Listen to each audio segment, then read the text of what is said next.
Well, good morning, everybody. Welcome to live coverage of round 5 of the Club 100 Sprint Championships for 2020 and the first of our live streamed rounds for this season. It is a very, very good day to be back here after the COVID-19 lockdown. We're here at Bayford Meadows, arguably the home circuit of Club 100, their HQ just around the corner here in Sittingbourne. My name's Andrew Mather from Double Dash Motorsport Media, and I'm very happy to say, alongside me, with the dulcet tones and the follicle endowment, it's the Motorsport Commentary's answer to Bob Ross, Mr. Howard Mitchell.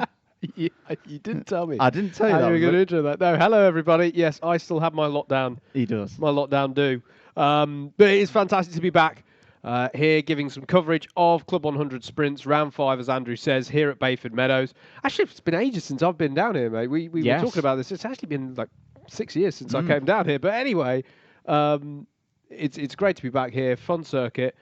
Drivers just being briefed now, Andrew, before we go into the first of many races that we have for you here today. We're running it, for those of you who followed the Sprint Championships with us here before via your Alpha live stream in previous years. We have a slightly different composition of the day here with all of the heavyweights competing, followed by all of the lightweights. That's obviously to minimize the number of people that we have on site concurrently throughout the day. So that's how we're going to be running it. So if you are tuning in for the lightweights in particular, they are coming up. We will have all of the action from them, but just bear in mind that they are going to be later on in the day's proceedings.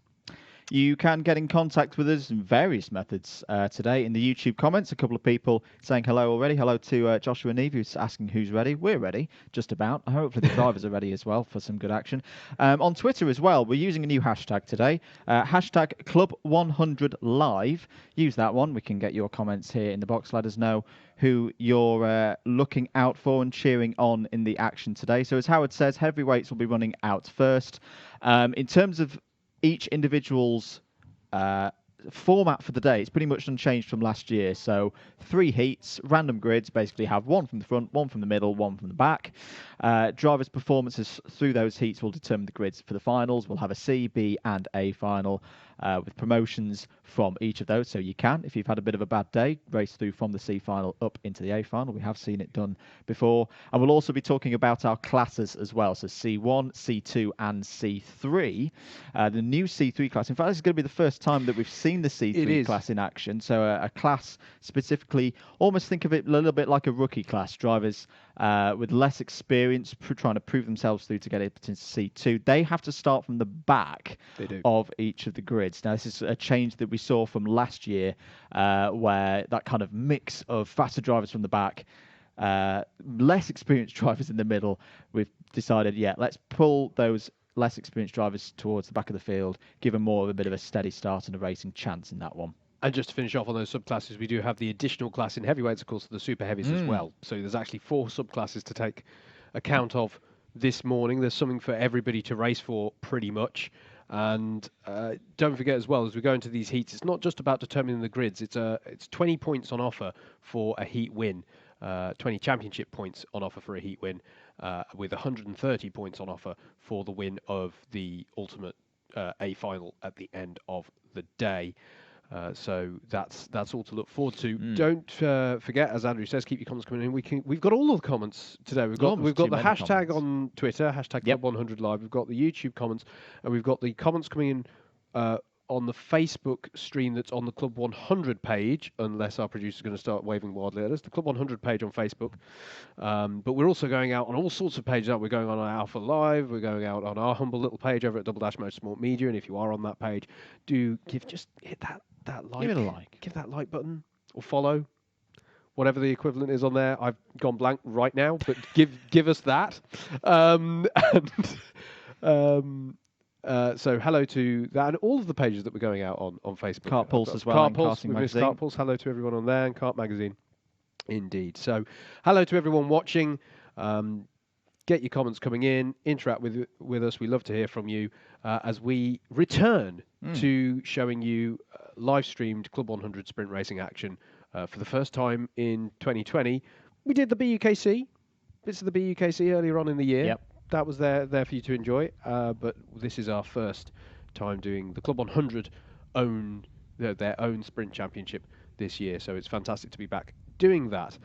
Let's say hello to a couple of people who can see in the YouTube chat. Hello to Craig Brown. He says, "Morning, guys. Hope you are good." We are good, mate. Bit tired. It's been a long weekend for both of us already. But no, we're both good. Hello to A Boy Is Bad. Is Joe Holmes racing? Yes, he is racing. He was fastest in practice this morning as well, in the 30-minute test session that we had just before we came on the air. So he is here. Xander asked, "Is Super GT racing?" Now, that is unconfirmed yet. I've not looked fully through the registered lightweight entry from this morning. He's not in super heavyweights today. I can tell, in heavyweights rather. I can tell you that.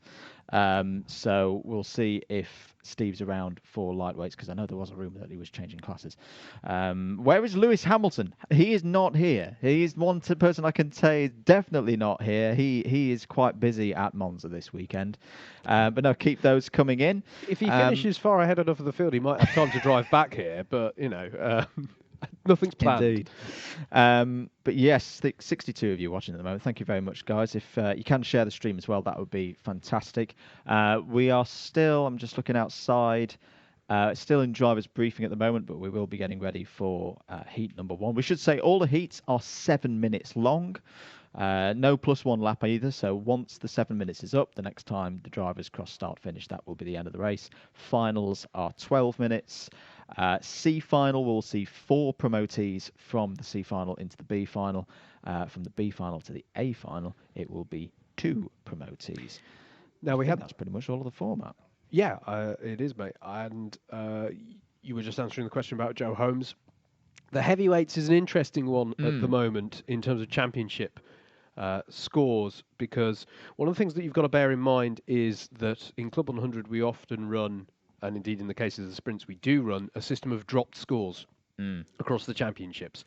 That's for various reasons. If someone has a particularly bad day at the office at the races that wasn't for reasons beyond their control, it's supposed to account for that, but it's also in the sense of, obviously it's an arrive and drive series, they're not prepping the karts themselves and all that sort of thing, but also it's a club level racing championship, and people may have to miss around for various reasons.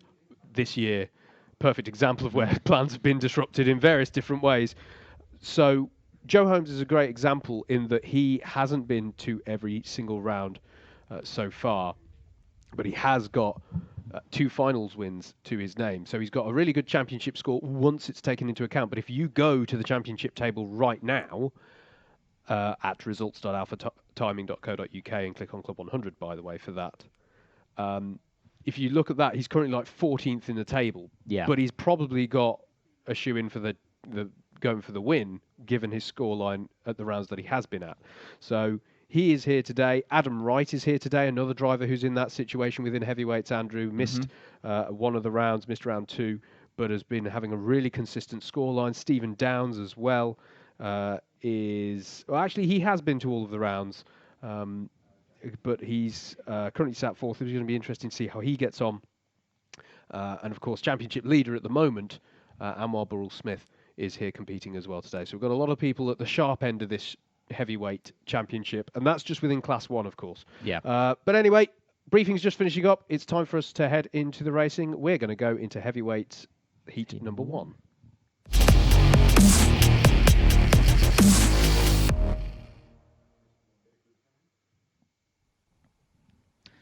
Shall we have a look at the grid then for this first race of the day? I think Howard's got it in front of him on his screen. I believe I do, yeah. I've been rifling through a lot of different grids, though. I hope this is going to match. It does match. Justin Shaw is going to start this one on pole. Just wanted to double check. With Chris Dixon alongside Richard Lazenby and Steve Lindley make up row number 2. Row 3 is going to be Alex Pritchard and Darren Townsley. Paul Williams and Doug Cook make up row number 4. Row 5 is going to be Vinod Harani and Lenny Wood. Row 6 is going to be Stuart Simmons and Anwar Burrell Smith. On row 7, we've got Nick Policott and Luke Phillips. Then it's Lee Woods and Andrew Perry on row 8. And row 9 is going to be James Dunnett and James Fremont to round out your 18-car grid. Slightly smaller grids than... Oh, no, sorry, not slightly smaller. A relatively small grid to get us going. but they're short, sharp heats, slightly smaller. These aren't BUKC sprints where you see 30-odd karts and they're all squashed together. We've got slightly smaller grids that will lead up to those big trophy finals towards the end of the day. The change around between these races is going to be quite quick today, folks, so we're going to try and get you the grid graphics up on screen, but just bear in mind that we may have to do these grids in a slightly more that's the most relaxed grid. The one we just did, that's the best one of the day potentially, because we are aware it's a tight program that they're running here at Club 100 as ever, so they've got to get through all of that. Hello to Mr. Luke Hornsby. Good luck Indeed. to everyone racing today. LD Toxic as well saying, I can't wait for the racing. We can't wait either. It's going to get underway very, very shortly. Bayford Meadows, Andrew. Yeah, let's talk circuit. Let's talk about the circuit. 13 turns, high, fast-paced corners, not too much in the way, at least as I judge it, but this is me talking after 6 years of not driving it, but not too many heavy braking things. Quite technical track, isn't it, mate? Very technical track. I think of all the circuits we go to, I'm going to go out on a limb here. I think this is the hardest one to get right. I think this is a circuit where driver talent and driver experience really, really does come into play. It's a circuit in this part of the country that obviously we race in a lot, but it's not one that we visit as much as, say, Buckmore Park, for example. Yeah. Wilton Mill goes in that same category of we go there a lot. quite a few times. Yeah. The pack is quite close on that basis because people have a good idea of what they're doing. I don't think that's as much the case here with Bayford Meadows. And apart really from the front, the pit straight and the back straight after, I think it's, let me count, 1, 2, 3, 4, 5, 6, 7, after turn 7, it's one of those where it's corner into corner into corner into corner into corner. And if you get one of those wrong, you're off. You're off then in terms of correct line and pace for the next 3 or 4 corners. And getting into a rhythm around this circuit is really, really tricky, especially in these sprint races. If you get offline, especially as we see with some of the C1s and the C2s really tightly packed, if you're offline and you lose a position, you're probably losing 2, 3, 4 positions today as people come through. It's going to be very, very tight and interesting to see how this plays out. Yeah, I almost want to say, I don't know to what extent you agree with this one, but I almost want to say it's quite an old school track in a good way. It's sort of quite, it's about keeping the momentum up through the high speed corners and really pouncing on those overtake opportunities when they arise. But there aren't, those really heavy break-ins. There are a couple of hairpin corners here, but even those are quite high speed for a hairpin, if that makes any sense at all. But you've got getting it right through turn 1, which often feels like it sort of tightens out at the apex, and then you've got the difficulty of 2, 3, and 4, which is this sort of you've got to turn in high speed and then start to think about braking for turn number 3 as you're turning through the kink at 2.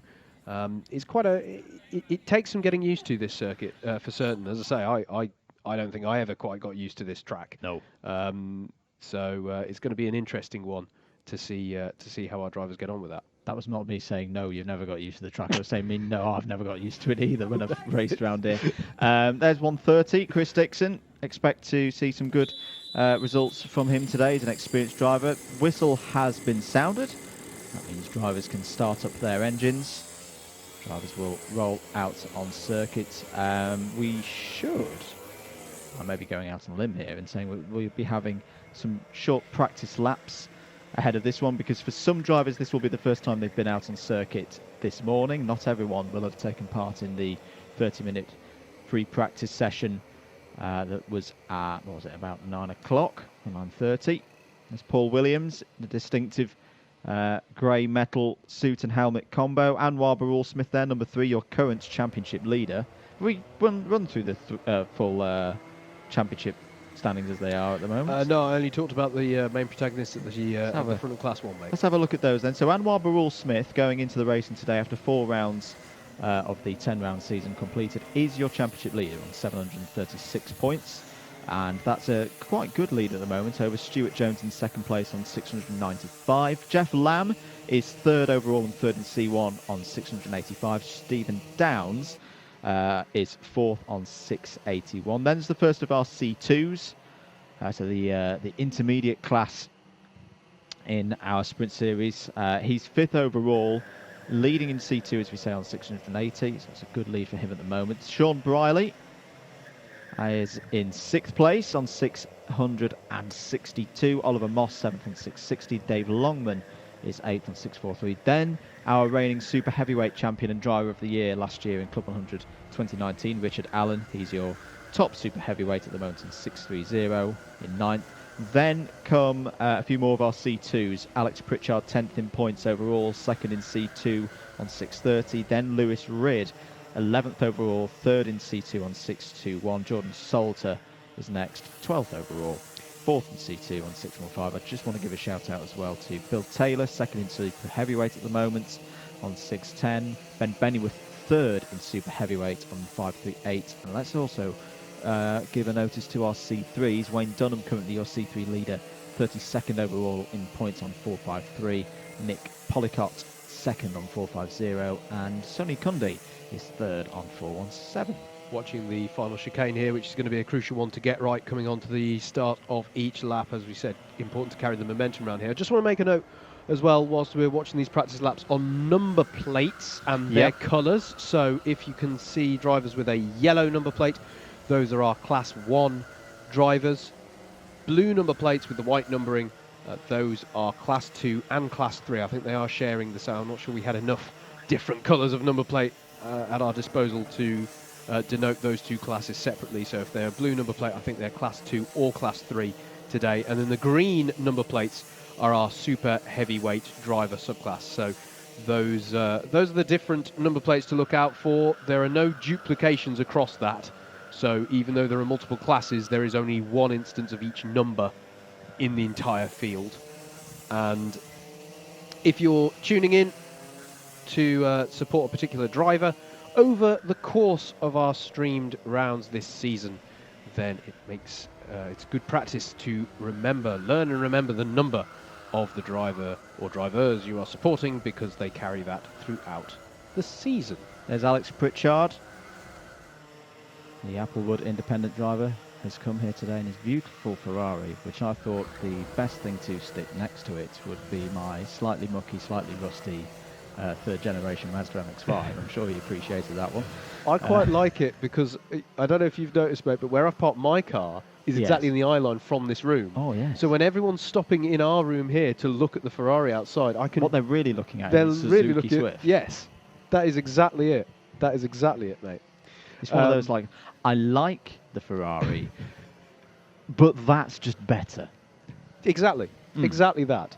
And mate, you've still got the Le Mans decal. My on 2-year-old your stickers. So, one day that car in that livery might return to Circuit de la Sarthe. Looks like we are just about ready then. So the 4 minutes of practice and warm-up for the drivers is completed. Would you mind running us through that grid again? I certainly can, yeah. So it's going to be Justin Shaw in the 104 with Chris Dixon alongside. I actually think this is Chris Dixon's first appearance in sprints this year, mate, as well. Might well be, yeah. Just looking at the championship table. But yeah, Justin Shaw and Chris Dixon, your front row. Richard Lazenby and Steve Lindley are row 2, and then row 3 is Alex Pritchard and Darren Townsley. So even though we have all of these subclasses, bear in mind they are all going to be scored together in one big championship, and then but we still have the silverware available to the drivers who finish in the top 3 of each subclass come the end of the racing in the heavyweights. I nearly said the end of the day's racing, but that's not how to think about it, because of course we have the heavyweights and then the lightweights. So there is plenty of action to come once all of these drivers have finished their racing for the day. Hello to Chris Tomsett, who's asked a good question. What tyres are they running? The standard Bridgestone YDS tyres that Club 100 karts come with. From looking at them earlier, I think we've got scrubbed in sets on today. But yeah, if you want any more information on the karts, go ahead to club100.co.uk/about/karts. All the info about the karts. All of them prepped by the team just around the corner. And I think we are just about ready to go for the first race of the day, Howard. Absolutely. Pole on the left-hand side as you look at it then. Justin Shaw in the 104 leads them away, heading towards turn 1. It's a nice clean start, and already Chris Dixon is looking racy there, trying to find a way through up into the lead. He'd really like to get a few Class 2 and Class 3 runners between himself and the rest of the Class 1 runners within this field. You can see Anwar Barul-Smith is one of those drivers going 3 wide there through turn 3. Here's Dixon down the inside of turn number 5 there, the first of these hairpin corners, and we're going almost 3 wide for the lead into this turn 6 as well. Look for Lindley there, trying to go for the lead, trying to go around the outside of 7. We've got a driver off here in the first of the hairpins as the leaders head through the long turn 8 for the first time. These are the corners where it's important to keep that momentum up, stringing together these corners in a nice rhythm through the latter section of the lap, and it is Chris Dixon who's got himself to the head of the field, and Steve Lindley now challenging for second in the 47, and our pole sitter Justin Shaw is trying to find his rhythm again as they come through the end of lap number 1. Great start for Steve Lindley there, very decisive up the inside to take second place. Alex Pritchard with a good move as well, as Shaw starting to shuffle backwards, and the championship leader Anwar Barul-Smith will be looking for a good start here at Bayford Meadows this morning, gains another position. There was a contact warning for Nick Pollicott. I think your stranded driver Howard was James Fremont. He's not come through at the end of lap number 1, the C3 driver, unfortunately down in 17th place, would have to have recovered the kart from the grass. Drivers are not allowed to restart from off the circuit. Got to protect the clutches of these karts as Alex Pritchard goes down the inside there. Decisive move on Steve Lindley at the end of the back straight. That's him good for second place, but Lindley's going to try and fight back here on through this sequence of right-handers, but no, Pritchard's going to have that position. The experience of Alex Pritchard coming to the fore as they come through the chicane to finish lap 2. It's going to be Dixon from Pritchard, Lindley, your 1, 2, 3. Yeah, absolutely, and look at this. Simmons going for a move there. That's Stuart Simmons looking down the inside of turn 1 we just saw there, and I think he got the job done because he's now ahead of Steve Lindley. There is the 65 of Paul Williams with Anwar Barul-Smith applying the pressure from behind. Change for third place. Simmons has got past Lindley there, and you can see already with how this track goes very much from corner to corner, not much time to breathe. As Lenny Wood gets through past Anwar Barul-Smith there, you've got to be very, very delicate with your overtaking and choosing the right moment to go for a move. Not just to get through the order, but make sure that you're not going to be attacked from drivers further back in the pack if you get offline. There is Anwar Barul-Smith in the green, white and red helmet. Penalty for Paul Williams, bump and pass, ABC, so that will be a number of positions added to, and he's not happy about it at all. It's 4 off the top of my head, Andrew, as Barul-Smith goes for a move there on Lenny Wood in the 38, and Lenny Wood's going to be put out wide by that. Neither of them are too happy about that, both himself and Lindley, but they all live to race another lap. Yeah, it'd be interesting if we get another view of that as to who may have been at fault there, but drivers not happy with one another in this first race of the day. Chris Dixon, though, doing a fantastic job. His lead is nearly 1.3 seconds over Alex Pritchard and the rest of them. I think I may have seen our pole sitter, Andrew, Justin Shaw, trying to put a move on Darren Townsley to try and work his way back up the field there. I think he got it done. I think he got it done there in the red and grey Gillard suit. That's 8th place then for sure. Yeah, it does. I know I was talking about the rhythm through this latter section, right? It does also seem to lend itself. You can sort of go side by side here. I don't know. It almost feels sort of Thruxton-esque in a sort of strange way. Anyway, as Chris Dixon starts a new lap, the lap times are coming down. Dixon set the fastest lap of the race, but was immediately beaten by Stuart Simmons in third place at 54.510, the fastest lap of the race thus far. Nice conditions for karting here today. The British weather's been quite changeable over the last couple of weeks, as I'm sure we all know. But today, it's really nice conditions for karting as we hone in on a battle there. That's over second place, isn't it, mate? It's Simmons past Pritchard now for second place. Yeah, Stuart Simmons absolutely flying at the moment, and has managed to get past Alex Pritchard there for second place. It's looking like he's already pulling away from Pritchard. Can he do anything about Chris Dixon's over a second lead with 2 minutes 40 on the clock to go? We'll check them as they come through over start finish. Not seen any further. Well, there's a couple of contact warnings for Steve Lindley, curb warning as well for pole sitter Justin Shaw. The gap's now 1.4. Now, of course, that will have been a little bit because Simmons was making a move past Pritchard as Barul-Smith and Williams going at it there.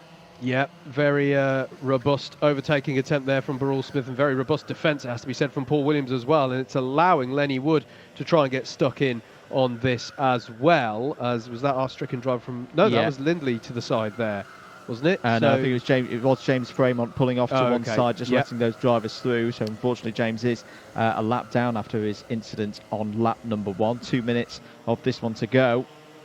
Nip and tuck between our heavyweights in the first race of the day. Anwar Barrell-Smith trying to get through, and having started from the middle of the pack, this is a race where it's not quite damage limitation at this stage of the day, as Williams defends into turn 1, but you know, he doesn't need necessarily to convert this into a huge result, because he'll have better grid slots later on in the day. Pritchard really aggressive there over the curb, and Barrell-Smith up the inside of Williams, gets the position, doesn't seem too happy about things though, but that'll be good for 4th place. Yeah, Barrell-Smith won't know this, of course, unless he's done a seriously impressive job of memorising everyone's kart number and keeping an eye on the penalty board. But he won't know that Paul Williams, of course, is just trying to negate his penalty. Oh, and it's dived one down the inside there. Yeah, so this is Williams, because the penalty that he's got is like a 4-position reduction. He wants to try and reduce those reductions, but there he's just dropped behind Lenny Wood and Steve Lindley. No, he's going to fight back with Steve Lindley, and I think this is...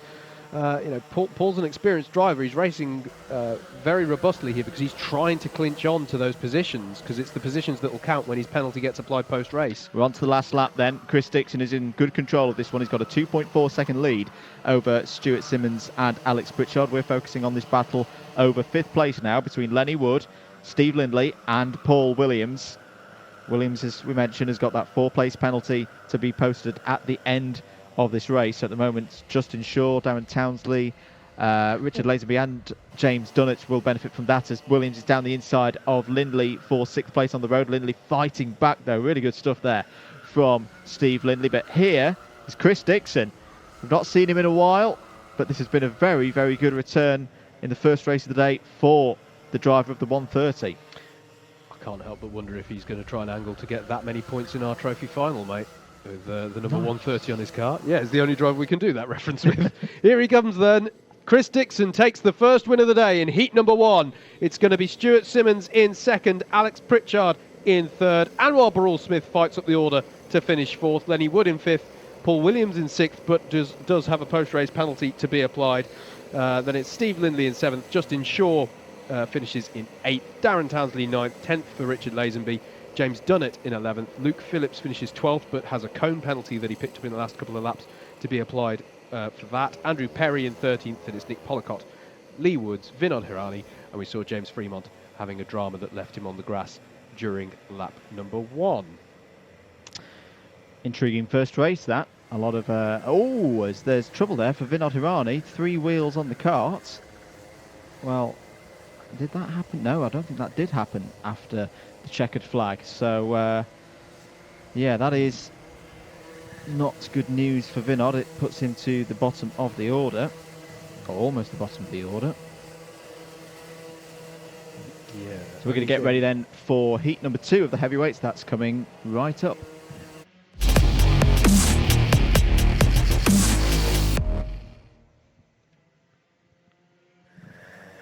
Back here at Bayford Meadows then for Club 100 Sprint round number 5. Let's have a look at our grid for heat number 2. Jeff Lamb starts on pole position. Alongside on the front row is Bradley Shears. Ben Bennyworth and Matt Kendall will be on row 2. Sean Briley and Dave Pevers are on row 3. David Longman, looking for good points today, is on row 4 alongside Andrew Cherry. Steve Bosley and Bill Taylor wrap out the top 10.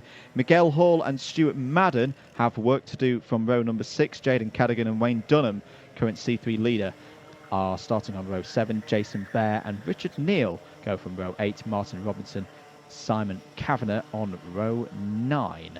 18 karts in the field. Hello to Michael Downs. So this is the first track that Steve Downs ever raced at. He bought his first kart here in 2001 when he was 11. Good luck, Steve. Good luck from... I guess that's Mum and Dad.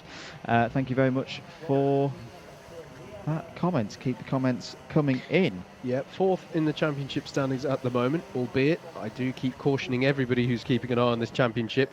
Don't forget how the drop scores will come into effect towards the end. There are some big players in this championship who are further down the table at the moment. It's sort of skewed in that way, but Stephen definitely having a good run in the championship, and one would presume be hoping for some good points today. given his history with this circuit. So the driver's out at the moment, looking at how the kart's performing, feeling how their kart's performing through this 4 minutes that they get before the first race. They don't get this every time, by the way. Nope. They don't get this on the second rotation of heats. Remember, each driver races in these heats 3 times. So we've got to get these first 4 through and out of the way, and everybody up to speed with the circuit. Yeah, I'm going to get a slightly scoreboard nerd with everybody again. In that light, when you look at the championship tables, because each driver does 3 heats out of the 12, the way that the table is structured when you look at the points can make it look like sort of 3 drivers won 1 race, because you'll see H1, H2 and H3 against all of the drivers, but that doesn't all mean they were in. It doesn't mean there were only 3 heats and they were all in all 3 heats. It's for that driver's 3 heats, these are the points they scored. So that's another thing to bear in mind, as I think there's a bit of running around here recovering Vinod Harani's kart from the last session. But that's something to bear in mind anyway. You'll get the idea. Results.alphatiming.co.uk and click on Club 100 for any of that. And don't forget the live timing as well to follow along if you've got another screen spare alongside the live stream. Live.alphatiming.co.uk and click on Club 100 and you can see all of that. I just caught the end of that. If my eyes were deceiving me, apologies. I think that was Sam Dimolo running across the circuit, who I do just want to give a shout out, because last weekend we were at Shennington for Super 1, round number 3. Myself and Luke Austin and the team from Alpha Live, and we saw a brilliant scene in the Bambinos where Sam's son Elliot, who is now sponsored by Club 100 Racing, took his first podium at a national level on Sunday, and it was quite a special moment just to see how happy and proud Sam was as dad. You know, sometimes we see dads get a bit when the kid gets a 3rd place, which really winds me up. But yeah, Sam was overjoyed, and I was really, really proud to see that result for Elliot. So a young driver there being backed by Club 100. There's been some other drivers that have been backed by Club 100 historically in karting. I remember certain L. Hamilton used to have Club 100 on the side of his kart when he was around, when he was young. There is Ben Bennyworth, who will line up 3rd on the grid for this one, and I think that's probably just that's Jeff Lamb, in fact, taking up his spot now on pole position in the 91 kart. He'll have Sean Riley alongside. Interesting this one for C3, mate, because we've got a couple of our strong runners in C3 in this race. Obviously, all of them starting to the back of the grid, similar to how, as I say, a novice plate would in Motorsport UK racing. It's worked quite well so far this season, but look out for those guys and seeing how they can make progress in this race. But Pusher Carter's pulled off to one side. We're ready to race here at Bayford Meadows. This is heat number 2 for the heavyweights. Eyes on the lights. Away we go. Good start for Jeff Lamb in the number 91, and he will lead into turn 1 for the first time. Sean Briley already trying to make his way through. 95 has been saved by the new concrete runoff there, but very good start there for Sean Briley in the yellow and black helmet. Already, Howard, up to 2nd place. Yeah, absolutely. It was Madden in the 95, Stuart Madden, who was going and having a bit of a wide moment, but as you say, mate, saved by that concrete runoff as we look at the field streaming out of the hairpins and heading towards the long left-hander of turn 8. Still Jeff Lamb at the head of the field with Sean Briley right on his tail. These two both Class 1 runners as they go 3 wide through turn 8, and there's a few drivers not too happy with that, and we continue to be 3 wide through 10 and 11 here as they all try and sort themselves out in the normal cacophony on the first lap. Random grids, remember, for these heats, so you are going to have drivers through pace differential. Can everyone avoid the tyres? I do love the shot through that last corner there. They've got to be careful of those tyres on that chicane, because they can receive a cone penalty. For the lead of the race here, Briley goes down the inside of Jeff Lamb and gets the job done by the time they're going through the left-hand kink of 4 and heading towards 5, and I think he has a quick look over his shoulder, but he doesn't need to defend that any longer. Ben Bennyworth there still in 3rd place, and 4th place occupied by Bradley Shears who is the highest placed of our Class 2 subclass runners at the moment in the 124. He's got Dave Pethers right on his tail, and then there's the 55 of Matt Kendall in 5th place. Really good to see Sean back here in sprints action. And he does have a good history with Club 100. There's a move being done there. Pethers. Yeah. Past Kendall. Yes. But Sean Briley, I remember Sean, first met Sean back in 2015. I would say raced against. It wasn't really racing against. It was sharing the same piece of track as Sean came flying by in the Lightweights Championship that year. But he's had a couple of years away from Club 100, back now, running very strongly. I'm just trying to check now. Has he had any race wins so far this year? He's had 1 heat win so far this season, so this could be number 2. Yeah, just want to cover, by the way, it wasn't Pethers past Kendall, it was Pethers past Shears, and he's really on the move here, challenging Ben Bennyworth as well. This is a great run so far for Dave Pethers, and yes, he has got Ben Bennyworth there. The 127 now ahead of the 96. As further back in the field, I think we're looking at the battles here between the likes of David Miguel Longman, Hall coming through, Andrew Cherry, Steve Bosley, and yes, indeed, Miguel Hall, Andrew, coming through the field here as they come up through the chicane. Difficult chicane, isn't it, mate? Because it's an upwards. Oh, we've got a spin there. That is Jaden Cardigan. Cardigan round in the number 23, one of our Class 3 runners. So we're back here with Dave Pethers in 2nd place. In 3rd place, chasing 2nd place, and actually right on the tail now of Jeff Lamb. That'll be really frustrating for Jaden. I know falling off the back of the field due to a spin is never a good thing, but particularly at this circuit, being around other drivers, it's easier to get into that rhythm that I've mentioned already a couple of times. When you're on your own and you've had a spin and you've got to get back up to speed, I don't know what it is about this circuit in particular. It's harder than at other places. Yeah, I had a session here just quite a few years ago now, where it started to rain just at the very end. And because of the high-speed nature of these corners, this is a track where if you start to see a few spits of rain on your visor, back off. Here is Pethers, though, going for 2nd place against Jeff Lamb. Does Lamb have a response back? He's going to have the inside line, but his nose isn't far enough alongside, so he tucks in behind Dave Pethers there. So Pethers up to 2nd place, easily the highest placed of the Class 2 runners at the moment. I'll say easily. It's not too far back to Bradley Shears in 5th place, who's challenging Ben Bennyworth, who needs to be careful because he's just picked up a curb warning. Doesn't want to pick up any. He's now picked up a cone penalty, so that is going to be a 1-position deduction for Ben Bennyworth come the end of the race, and that's kind of important there because right behind him now, Andrew, is Bill Taylor, the 2nd place of the super heavyweight runners, and all these things start to count over the course of the season. They do indeed. We are getting to that midpoint. Still plenty of racing to go in this Club 100 sprint season, but drivers will know what they're fighting for now in terms of championship aspirations. Sean Briley is absolutely flying. He's just set 54.463 down the inside there. That's Longman on Shears for 6th place. New suit for David, that, I'm pretty sure. That's a nice snazzy one there. Red, white and blue. Miguel Hall has just got a curb warning. Just saw him at the back of this pack there with the mostly white helmet with the green, yellow and red details. Yeah, Longman trying to work his way up the order. He's the lowest positioned of our Class 1 runners in that number 90. There is our race leader, Sean Briley, and then there's David Pethers leading Jeff Lamb. Those are our top 3. And then this battle is further down the order as our leaders head through the latter part of the lap. Briley heads towards the chicane of 12 and 13 here. And on to a new lap. His pace is really good. Currently has the fastest lap of the race as well, as we've got under 90 seconds of this one to go now.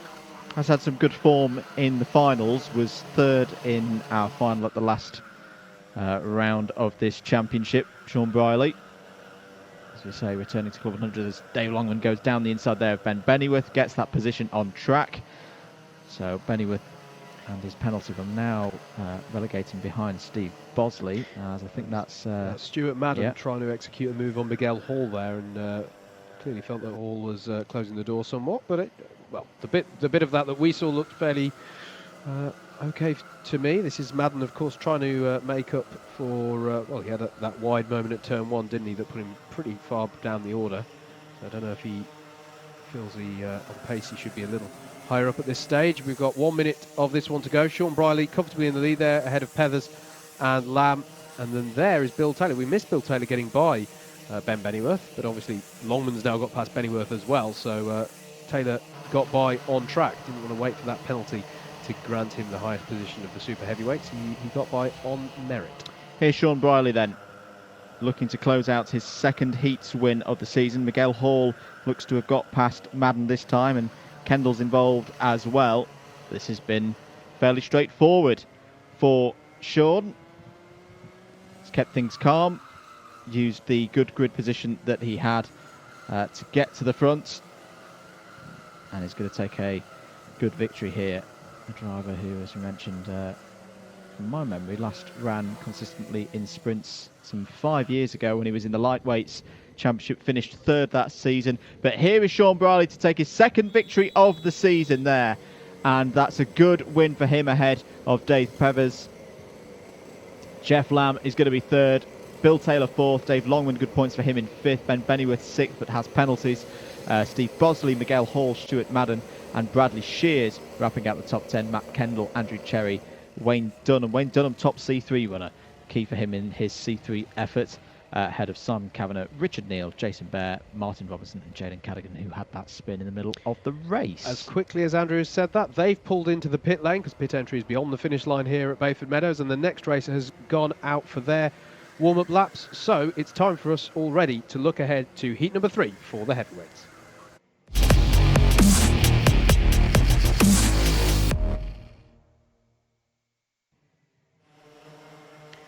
Here at Bayford Meadows then, for heat number 3 of the heavyweights for round 5 of the 2020 Club 100 Sprints Championship. Here is your grid. Matt Wildman will take this one from pole with Dimitri Zeldin alongside Oliver Moss and Adam Wright make up row number 2. Peter Clark and Richard Newton are on row 3.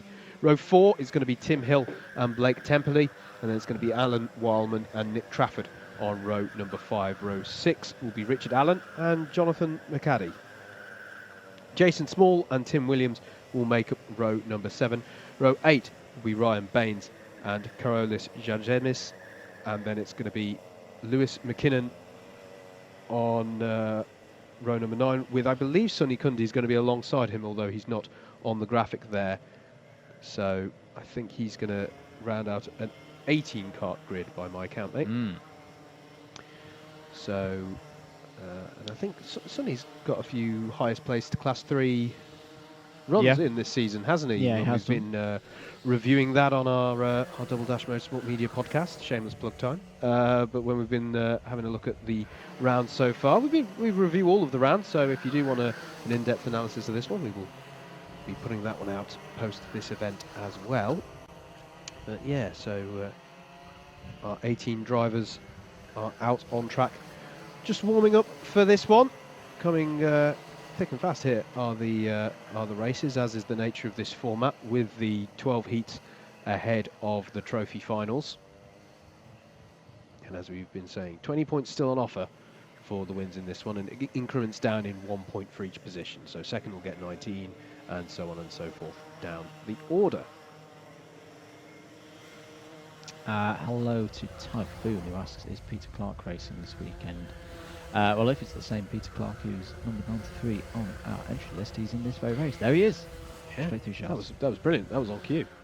He also says, I want to do this next year. Absolutely. Get involved. Definitely. www.club100.co.uk. In the madness of this year, it's bizarre to think we're in September now.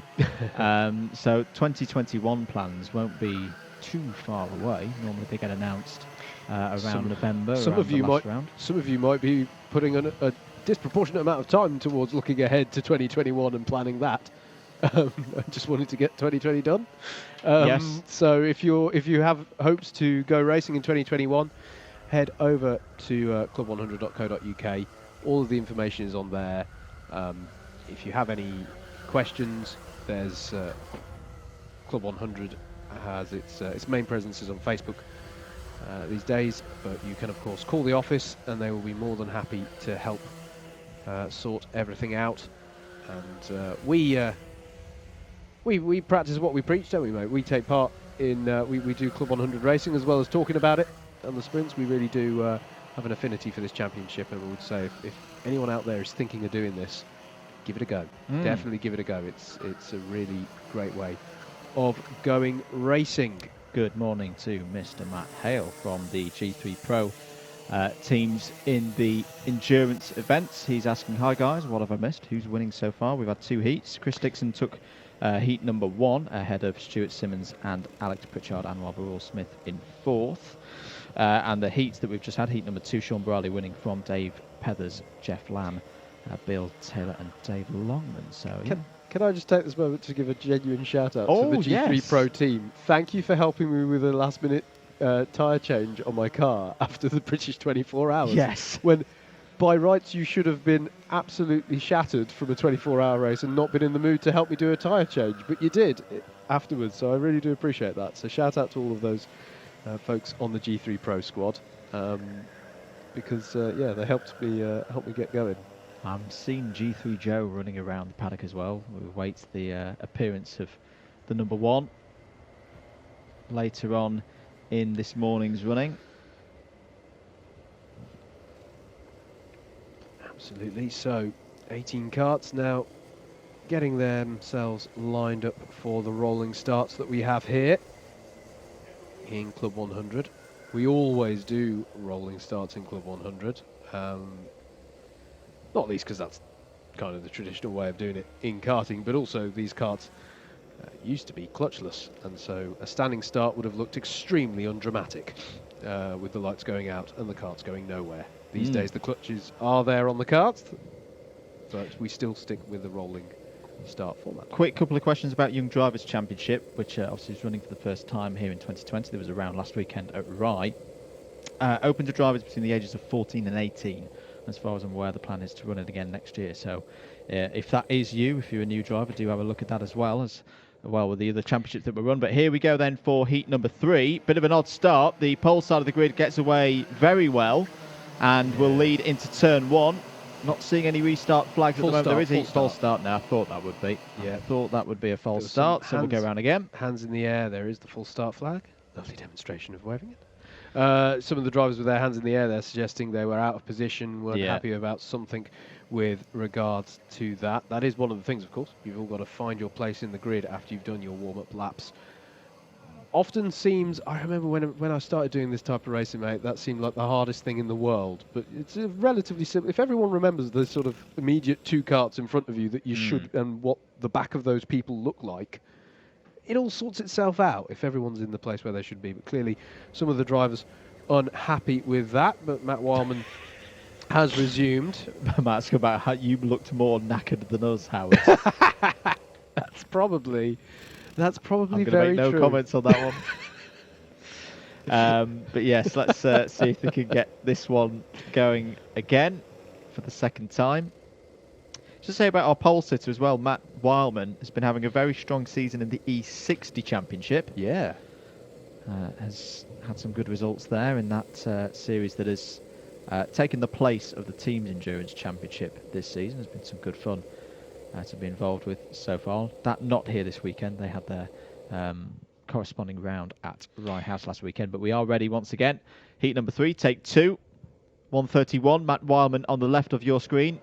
And away we go then for 6 minutes now. 1 minute knocked off the time. Wildman will lead into turn 1. Oliver Moss going for second place, getting second place there. Looks like it's been a clean start as the number 4 of Adam Wright trying to make a move there. And Tim Hill back on the scene after his injuries a couple of weeks ago. Great to see him back in action here in Club 100. Good start for him in the number 74. Yeah, and a difficult start there for Peter Clark. It looked to me, Andrew, just got pushed out wide, battling for position there going into turn number 3, and had to sort of slot back in without making any contact. Managed to do so, but it's put him quite a far way back in the field. And look already at the breakaway that we have from our top 2 here at the front of the field of Wildman and Moss, and then the rest of them streaming through. But there's quite a gap here opening up at the front already as Adam Wright looks to get past. I'm just trying to see who he's going by. It's Richard there. Newton. It Richard is, Newton yeah. that he's tucked up behind at the moment. So cross start finish the end of lap 1. It's Wildman from Moss, Zeldin, Newton, Wright, Hill. As up the inside there goes Adam Wright up through into 4th place.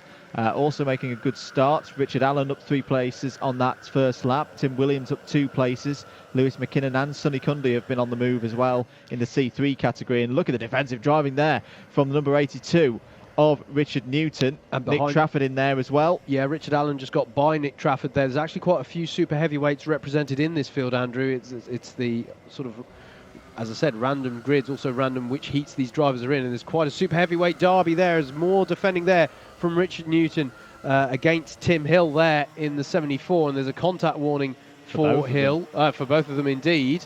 And Hill's got to be careful because he's now got Richard Allen on his tail there. Richard Allen, the reigning super heavyweight champion. Yeah, a lot of people were very impressed with Richard Allen and his introduction to Club 100 12 months ago, as Tim Hill's going for a move down the inside of Richard Newton, and it's all getting a bit rough in there. Nick Trafford's looking for a move up the inside. Very tight confined circuit, this side barge there, and Trafford's forced out wide a bit, not too happy. I don't blame him in that one. And I was very impressed by how Dimitri Zeldin managed to hold it together there, Andrew, because he had a fair few knocks on the rear there that I think for slightly lesser experienced drivers it would have sent them round, to be perfectly honest, but he managed to keep it together and drift it through both turns 1 and turn 2, to be honest, or 2 and 3. It's sort of a double apex right-hander, if you like, 2 and 3 here at Bayford Meadows. But yeah, very robust moves there at the start of this lap, as it's still Matt Wildman at the front, Oliver Moss in hot pursuit. Contact warning for the number 154 of Jonathan McCaddy. Here is your lead battle going through turn 1 now of lap 4, and we're almost halfway. In fact, we are practically halfway through this race already, as there's a penalty for Richard Newton, which is, I'm just going to double check that it is for ABC bump and pass. So advantage by contact, bump and pass. That will be 4 penalties deducted from wherever he finishes. And as I say, in a field that's got so many super heavyweights, you know, as I said at the start, all the subclasses are scored together, but it's all costing him points to be deducted those positions. As we stay with our leaders here through the long left-hander of turn 8, then they'll go through 9, and then sweeping it around 10 and 11 before the chicane at 12 and 13 to end the lap.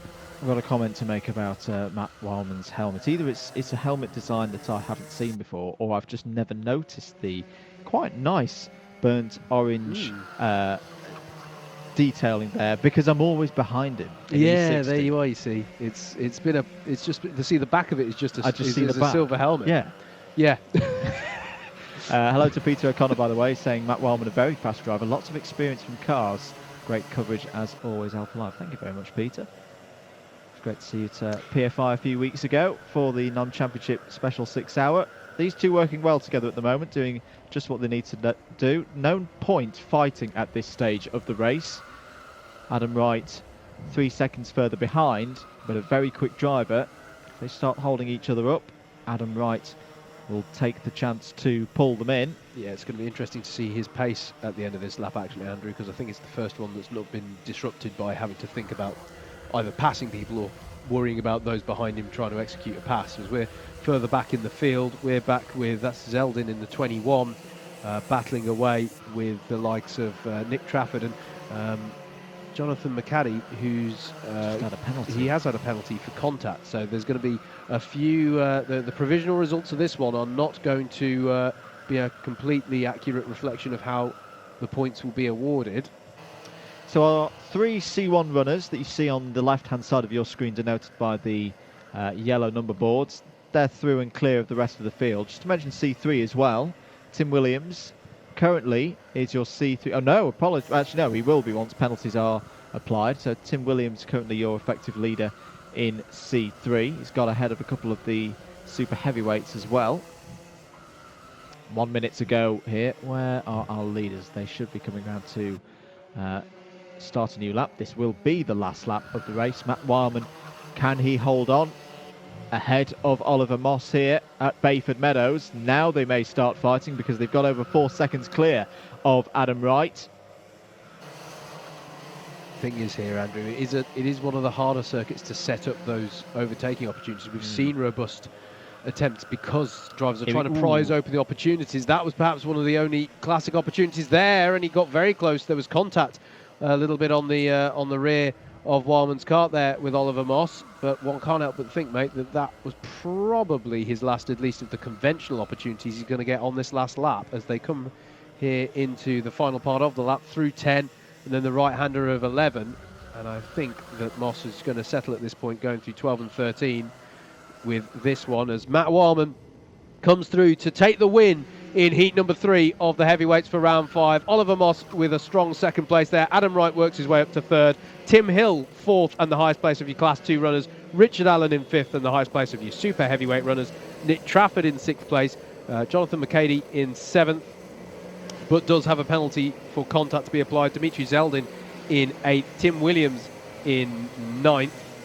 And then it's Richard Newton in 10th, but also with a penalty to be applied, Blake Temperley in 11th place, Sonny Cundy in 12th, 13th was Karolis Jadzemis, and then it was Lewis McKinnon, Peter Clark and Jason Small to round out your field on that one. And that was heat number 3, and already I can hear out on circuit, mate, the karts for heavyweight heat number 4.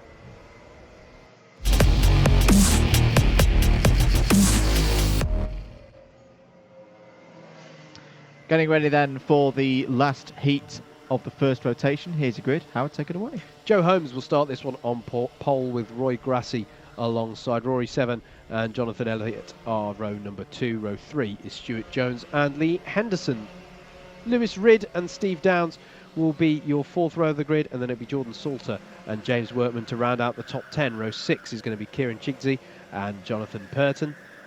It'll be Elliot Muse and Elliot Garnett on row 7. Row 8 will be Chris Solomon and Dan Smith. And on row 9 by himself, but he's got 16 other people to battle with ahead of him, will be Chris Kirk to round out your 17 kart grid as they warm up.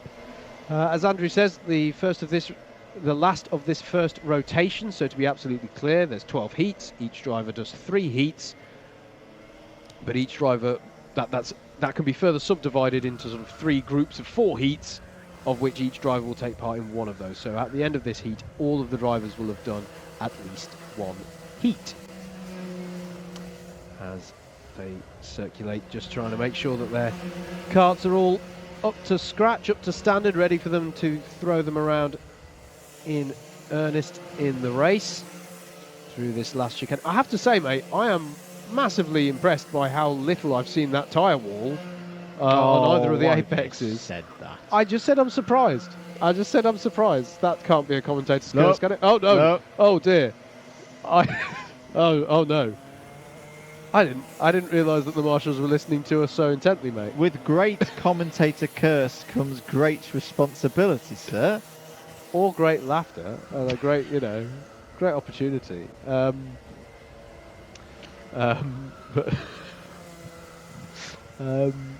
the drivers will now have to be a little bit more careful on the exit of 13 there. So you can see, by the way, if you're wondering how we're doing the rotation between the races so quickly, you can see where it says, you just on that last shot, off to the left is where the pit entry of, or it's off to the right of shot as we're looking at it now. And the drivers can literally cross the start-finish line and immediately pull into the pit lane. And literally as they're pulling in, the whistle is blown for the dummy grid that's formed up in the pit lane ready for the next race to come out on track. In fact, if you blinked, you would be forgiven for thinking that the drivers have gone through turn 1 and gone through a magical fast change as they all change their helmets and race suits, because basically one set of karts head into turn 1, peel off into the pit lane, and the other set of karts stream out onto the exit of turn 1. Hello to Horseburgers. Have the lightweights had their heats yet? Nope, they're this afternoon. But do stick about for the heavyweights. That's a great name as well, Horseburgers. It is. Drivers continuing their, in fact, I say continuing, they've just finished their 4 minutes of warm-up. So the grid will form shortly. There are some shorts. That does show. That does actually show. Who's owning those legs? I should just say that does. I'm going to draw something from that shot, which is just show how mucky it can get offline. You can see the rubber pickup So that's what you can get if you get forced out wide at some of these corners. Just to say, those are the all-weather official Club 100 shorts. They're not on the store yet. JV, if you're listening, that's a business idea. I'll take commission on that one. But yeah, all-weather shorts. All weather. Yes, including the biblical rainstorm that we true. had at PFI a few weekends ago. It's true. All weather, because if the rain does get up to your shins, your shorts are still not going to be wet. So there's a plus. Quick drying as well. Right, there's a race about to happen. Joe Holmes is on pole position as well. He's been very quick so far today, was fastest in practice earlier this morning.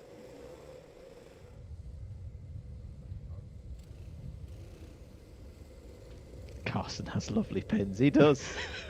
It's a talent that he has, Mr. O'Connor. It's almost like, whose legs are these? Like, who's that Pokemon? But no, come on, professional. There's a race about to happen. Can Joe Holmes see this one out from the front? He will be the heavy favourite for this fourth heat in the heavies. Not championship leader, of course, because he was not present at the round for Clay Pigeon earlier in the season. But away we go then. Very good start for Joe Holmes there. Yeah. Catching anti-pole side of the grid out there. And it allowed Rory7 to get through into second place as well. Colin the Cone has died. That is a terrible sight. You hate to see it for 7 minutes here in this fourth heat. But it's been waved clear, not a restart. There is a yellow flag, though, out for recovery of the cone. Stuart Jones right out of the traps here, Andrew. He's really going for it. I think he's already got himself up to second place. He's just got past Rory7. And yeah, it was a very bad start from the anti-pole side of the grid.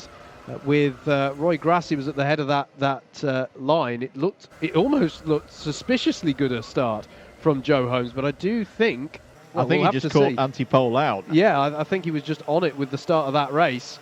And yeah, so it was a good start there for pole side of the grid. And as I say, Stuart Jones capitalising on that, I think getting himself up to second place as they come through to complete lap number one. It is indeed Joe Holmes, Stuart Jones, Lewis Ridd, Lee Henderson, and Stephen Downs, your top five. Lewis Ridd, of course, a big part of the C2 Championship, has had a good year so far, looking for good points. This is a good start for him, right where he needs to be towards the pointy end of the field. 5 minutes 45 to go. Drivers checking over the shoulders there. That's the number 19 of Rory7. Contact warning for the number 42, Jordan Salter there in the blue suit and the white helmet. A couple of moves being made there. One of them was being done, I think that was Elliot Muse in the 145 coming through. There he is. You can see the GoPro running on the nose cone, hopefully picking up some good footage there. As number 12 flying through, that's Jonathan Elliott. It is indeed. So that's him getting past Rory7.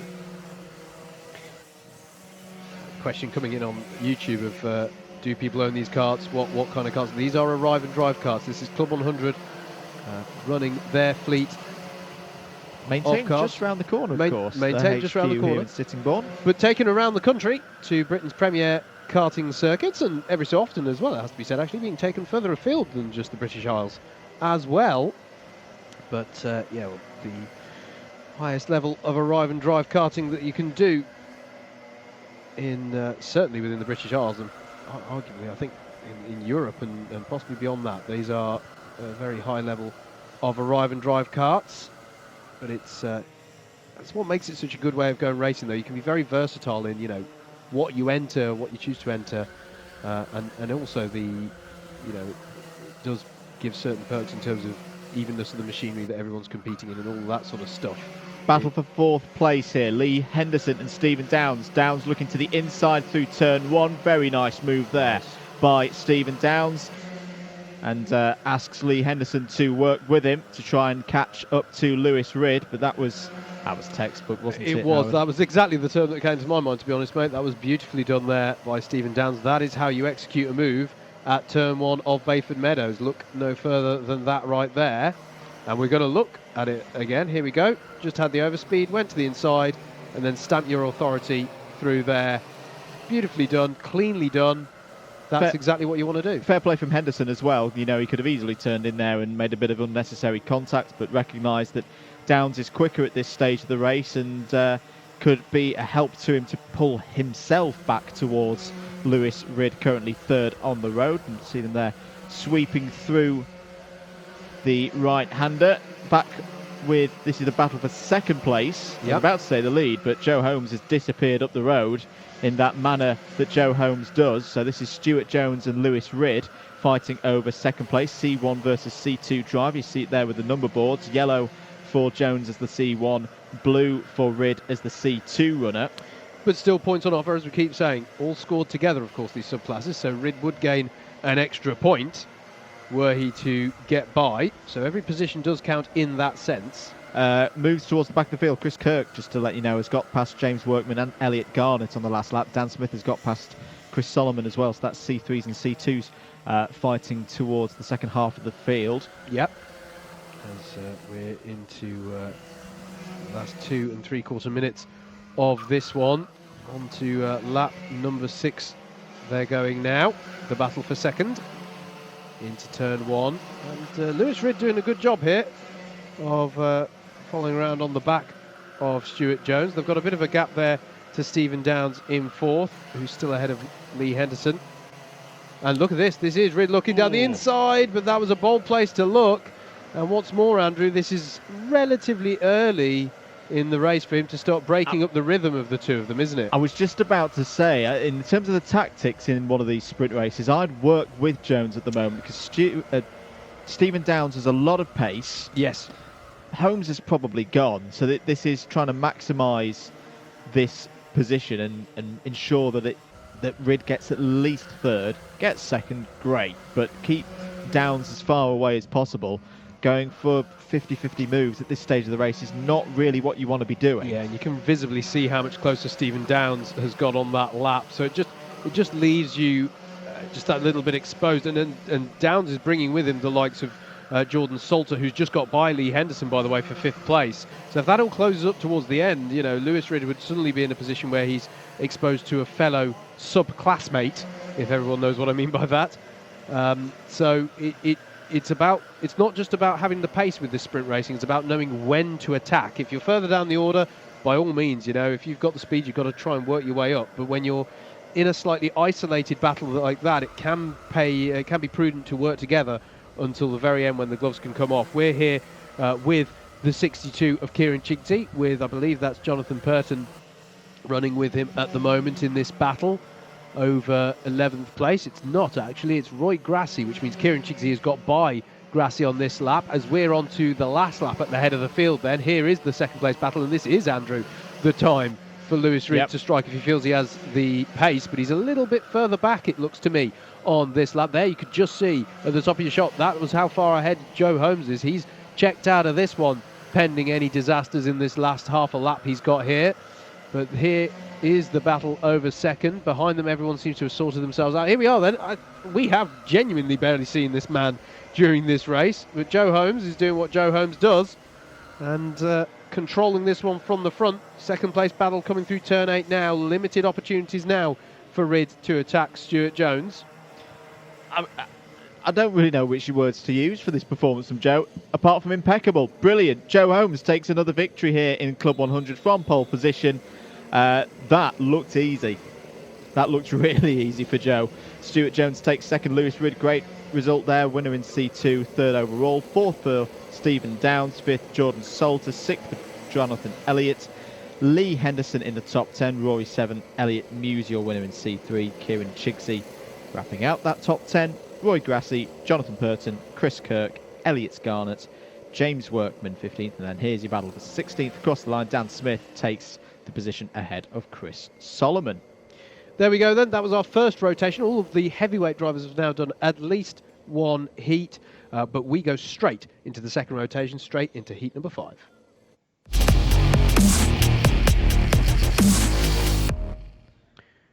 Very rapid grid then. We'll probably be ahead of the graphic. We won't have the graphic at all. Stuart Madden on pole, Blake Templey on the front row, Miguel Hall and Alan Wildman in row 2, Adam Wright, Ben Bennyworth row 3. Away we go then for heat number 5. Good start there from Madden as they go down into turn 1. Miguel Hall fighting, trying to get through into second place. A bit of loading as they go through turn 1, but apart from that, clean start, Howard. Yeah, and Madden obviously having a much nicer start this time on pole, not running wide as he did in his first heat earlier on. Could see Adam Wright managed to hook himself up onto the inside of turns 1 and 2 there, and that's paid dividends for him.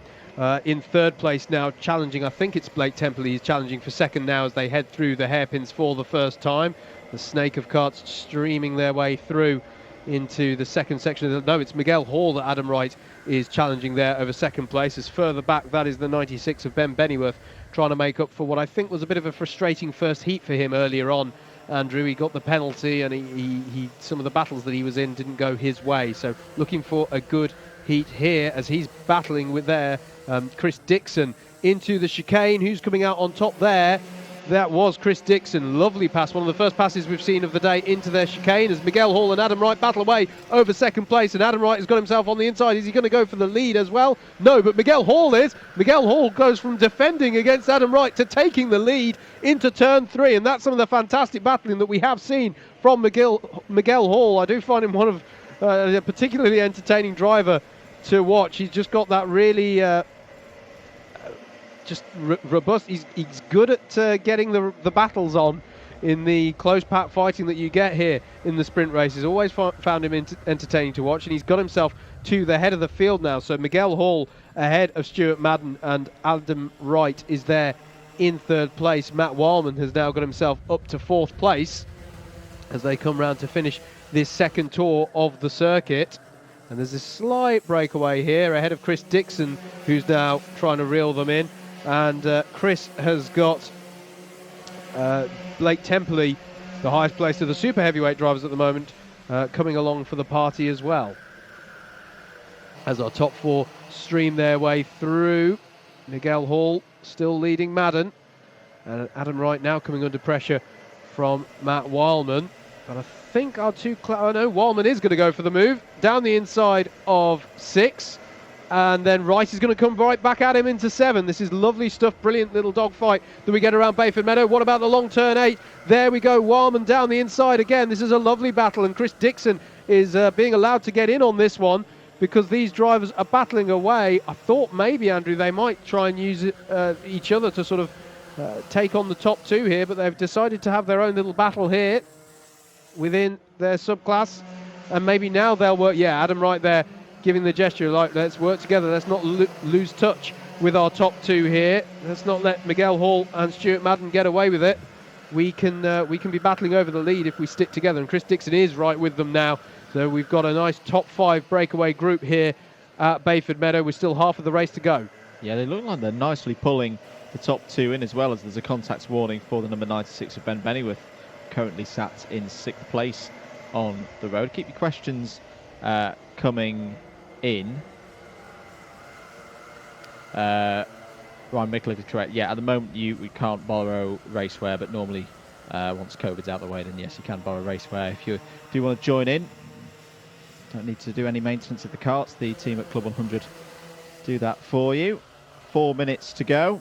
I should just say, a bit of moves about further down the order. David Longman trying to work his way up the order. He's got past Simon Kavanagh, and Richard Newton's got by Andrew Cherry for 8th place quite recently as well. So plenty of battles happening throughout the order. Longman trying to work his way up here, Andrew. He's lowest position of our Class 1 runners. But we're focusing on this top 5 group at the moment, where it's calmed down slightly. As I say, I think they're conscious of just working together a little bit now to bridge the gap. It is Ben Bennyworth who is best of the rest at the moment. He'll probably just come into shot now. There he is in the 96. And then there is Blake Templey leading the rest of them. The 16 there of Andrew Cherry, Tim Williams, David Longman in there as well, Simon Kavanagh. And in fact, basically the rest of the field. There's really very little field spread in that latter half of the field. Kavanagh trying to find his way past Longman there. Longman having none of it. Dave Longman, I think, starting, this is his from the back of the field start. He'll be looking to try and get himself up to the top 10. And will he go for a move down the inside of Templey there? No, holds back for now. Kavanagh still fishing around Longman's rear axle there. And in fact, Kavanagh going down the inside of Longman, gets the move done. Nice move by the driver of the 61. You've got to commit to that kind of move, as we're back here with Andrew Cherry and Richard Newton battling away over 7th place.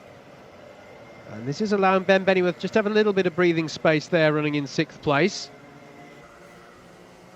As we're back with our top 5 here, and there's been a no, there hasn't been change here. No, they've caught them. They've caught 2nd place. They have. But Wildman's still in 3rd. Now on the tail then of Stuart Madden. Miguel Hall digging really deep as well. I think he's aware that this group's forming behind him and is trying to use the pace he's got at the moment to break away. Matt Wildman, is he looking for a move down into the hairpin? No. I think what happened, Andrew, is he just felt like he had his nose just...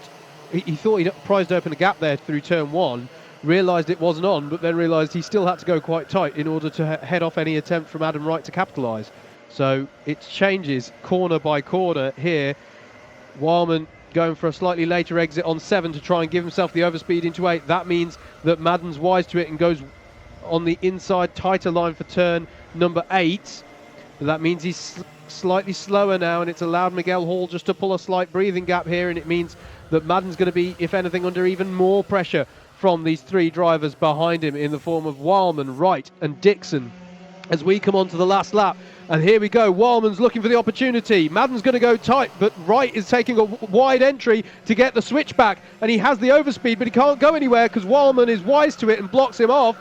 Dixon's looking for any opportunity there in 5th place, and actually that exchange has allowed Madden to get a bit of a gap there. And there's Dixon down the inside of Wright into turn number 5, but Wright will have the inside for 6. Miguel Hall having the opportunity to check out someone at the front here as they run into the second half of this last lap. There's Miguel Hall in the 18. Madden looks over his shoulder as if to go, I thought these guys were going to pressure me, and there's just been a little bit of infighting between the 3 of them.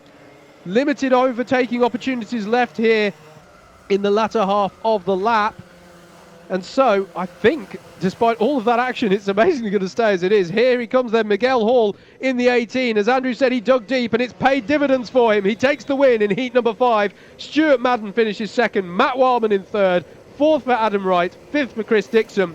Ben Bennyworth is going to have a 6th place finish there. A bit of a quieter one for him there than his previous heat. Richard Newton is 7th. 8th for Andrew Cherry. Then it's Tim Williams, Simon Kavanagh to round out your top 10. David Longman, Blake Temperley, Luke Phillips, Cadogan, Jauzemis, Clark and Perry round out your 17 finishes. And already we have to look ahead to heat number 6.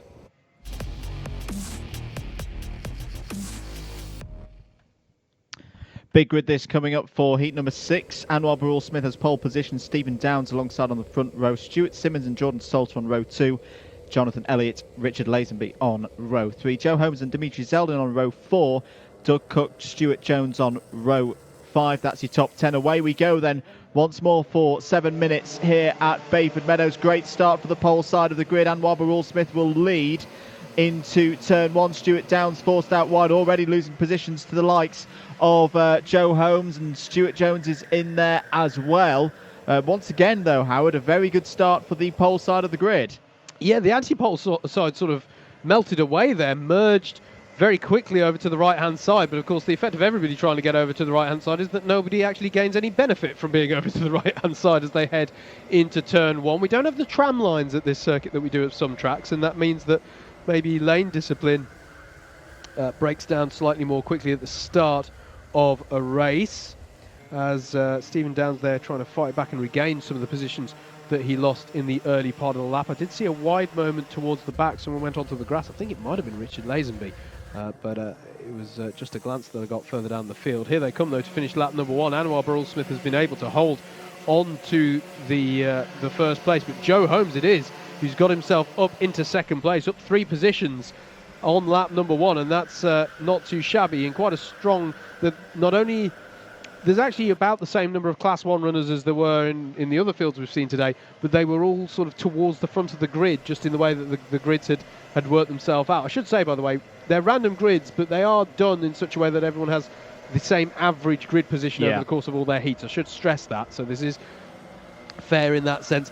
The only small caveat is to say Class 3 drivers do start towards the back of the grid because as Class 3 runners, they're gaining experience and you know, they don't want... There's a certain pressure that comes with starting in random grids, so that's a couple of points about that. But here's Joe Holmes in 2nd place, cracking start, and he's got Stuart Simmons as well, who had a very strong first heat earlier on, and then in the number 5 of Stephen Downs round out your top 4. Jonathan Elliott, the only non-Class 1 runner in towards the head of the field, in 5th place. Here is the number 5 though of Downs through the tight turn 3, out of 4, the left-hand kink, and then into the hairpins, and I sort of almost say those in quotation marks because they do feel very fast hairpins, of 5 and 6 before they'll go through the left-hand kink of 7 and head towards that long left-hander of 8. Already Burrell Smith with a fair old breathing space over Joe Holmes, and there's none too many drivers who can achieve that kind of feat after just a couple of laps. Interesting to see that relative pace as well, because obviously I think in this field this season I've got the feeling that it is Joe versus Anwar for the title. They had a great scrap at Shennington a few weeks ago as we came out of the COVID-19 lockdown. 4 minutes of this one to go. Move's just been done for 7th place. Lee Henderson has got past Jordan Salter. Indeed. We're looking here at the battle for 3rd place between Stuart Simmons and Stephen Downs. They're starting to break away from Jonathan Elliott's just behind. Stuart Jones still looking for a way through to make it a top 5 all of C1 runners in this heat. We'll be at the halfway stage of all the heats after this one. 4 minutes of it to go. Paul Williams, just seen the background there, has got past Jordan Salter. And the number 21 of Dimitri Zeldin goes for a move down the inside of James Fremont, who's having a better race this time, having been taken out on lap 1 of his first race earlier this morning. I wonder how Zeldin's feeling actually, Andrew, because he might have felt like his first heat didn't go too well, but actually there were a lot of penalties in that heat, so he possibly actually scored quite well. And I'm not sure if the drivers will have had a chance to check those results, so I don't know if he'll be feeling he's got to really push in this one when actually he's doing all right points-wise. But Zeldin, as you say, battling away there. Penalty. Lazenby. Sorry, Howard. Penalty for Elliot Garnett, the 1-2-1. As Downs down the inside of Simmons there for 3rd place. Really nice move there, using all of his experience around this Bayford Meadows circuit. Stephen Downs up to 3rd place. Absolutely. Jonathan Elliott, the next driver down the field, showing up as JE2 on your timing towers on the left-hand side. I think that's because we've had multiple Jonathan Elliots in Club 100, so we denote them with a number after their name. It's like iRacing. It is. It is like iRacing in that sense. He's there in 5th place. There's the change of position confirmed. But here is Simmons coming back at Downs. Just as soon as it's confirmed, he's back through. Does Downs have a response? He's surely got his nose alongside. He's going to have to be bowled into 2 and 3. He is bowled into 2. He is bowled into 3. He's got the job done there. And Downs is back into 3rd place. That's got a curb warning. We've got to say, that's how you race. That was really good to see. Yeah. Again, Stuart Simmons could have shut the door there and got a bit over aggressive, but left room there on the inside for Stephen Downs to attempt the overtake and also protect himself should Downs make an error and get a little bit squirrely over the curb. Good racing between these two. Okay. Joe Holmes will be liking it though, because it is allowing him to get away. Yeah, absolutely. Breathing space at the head of the field for Anwar Burrell Smith, who currently has the fastest lap of this one, has a lead of some 1.2 seconds actually now, because Joe Holmes is starting to eat into it, as Andrew says. That gave Joe Holmes the breathing space, not only to not feel attacked, but also to push and try and reel in Anwar at the head of the field. Here is Anwar Burrell Smith, very, very successful Club 100 racer that he is, but so is Joe Holmes actually. This is surely two of the most decorated Club 100 drivers that we have at the head of this field right now. Track limit warning for the number 21, which is Dimitri Zeldin. 60 seconds to go. Can Burrell Smith hold on to this lead? Changes down in Class 3, mate. Jason Small had some kind of event on that last lap, which has promoted Pollicott, Smith and Fremont up. So a bit of a change around there in Class 3 towards the back of this field, as I think we're about to go on here to the final lap, and it would take something quite extraordinary. Indeed it is, and it's going to take something quite extraordinary here, Andrew, for Holmes to have any opportunity of getting past Burrell Smith, but we've still got a good battle here over 3rd place between Downs and Simmons. Great pace at the front. All the top 4 covered by much less than a tenth of a second in terms of raw pace. Anwar Burrell Smith, though, looking in good nick here to get a victory in this race. This is the key battle, 3rd place. Can Stephen Downs hold on to this one? Is Stuart Simmons going to throw one down the inside late on? Anwar Barul-Smith comes around the long left-hander. You've got to be so patient on the power.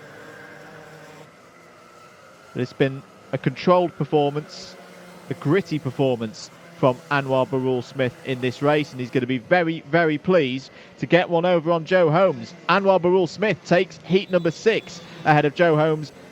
Downs does come home in 3rd place, Simmons 4th. Good result there for Jonathan Elliott in 5th. Stuart Jones, Lee Henderson, Paul Williams, Jordan Salter, Richard Lazenby is your top 10. Dimitri Zeldin, Elliot Garnett, Nick Policott, Dan Smith, James Fremont and Jason Small wrap out the field. That's heat 6. Let's take a very short break. Next up, heat 7.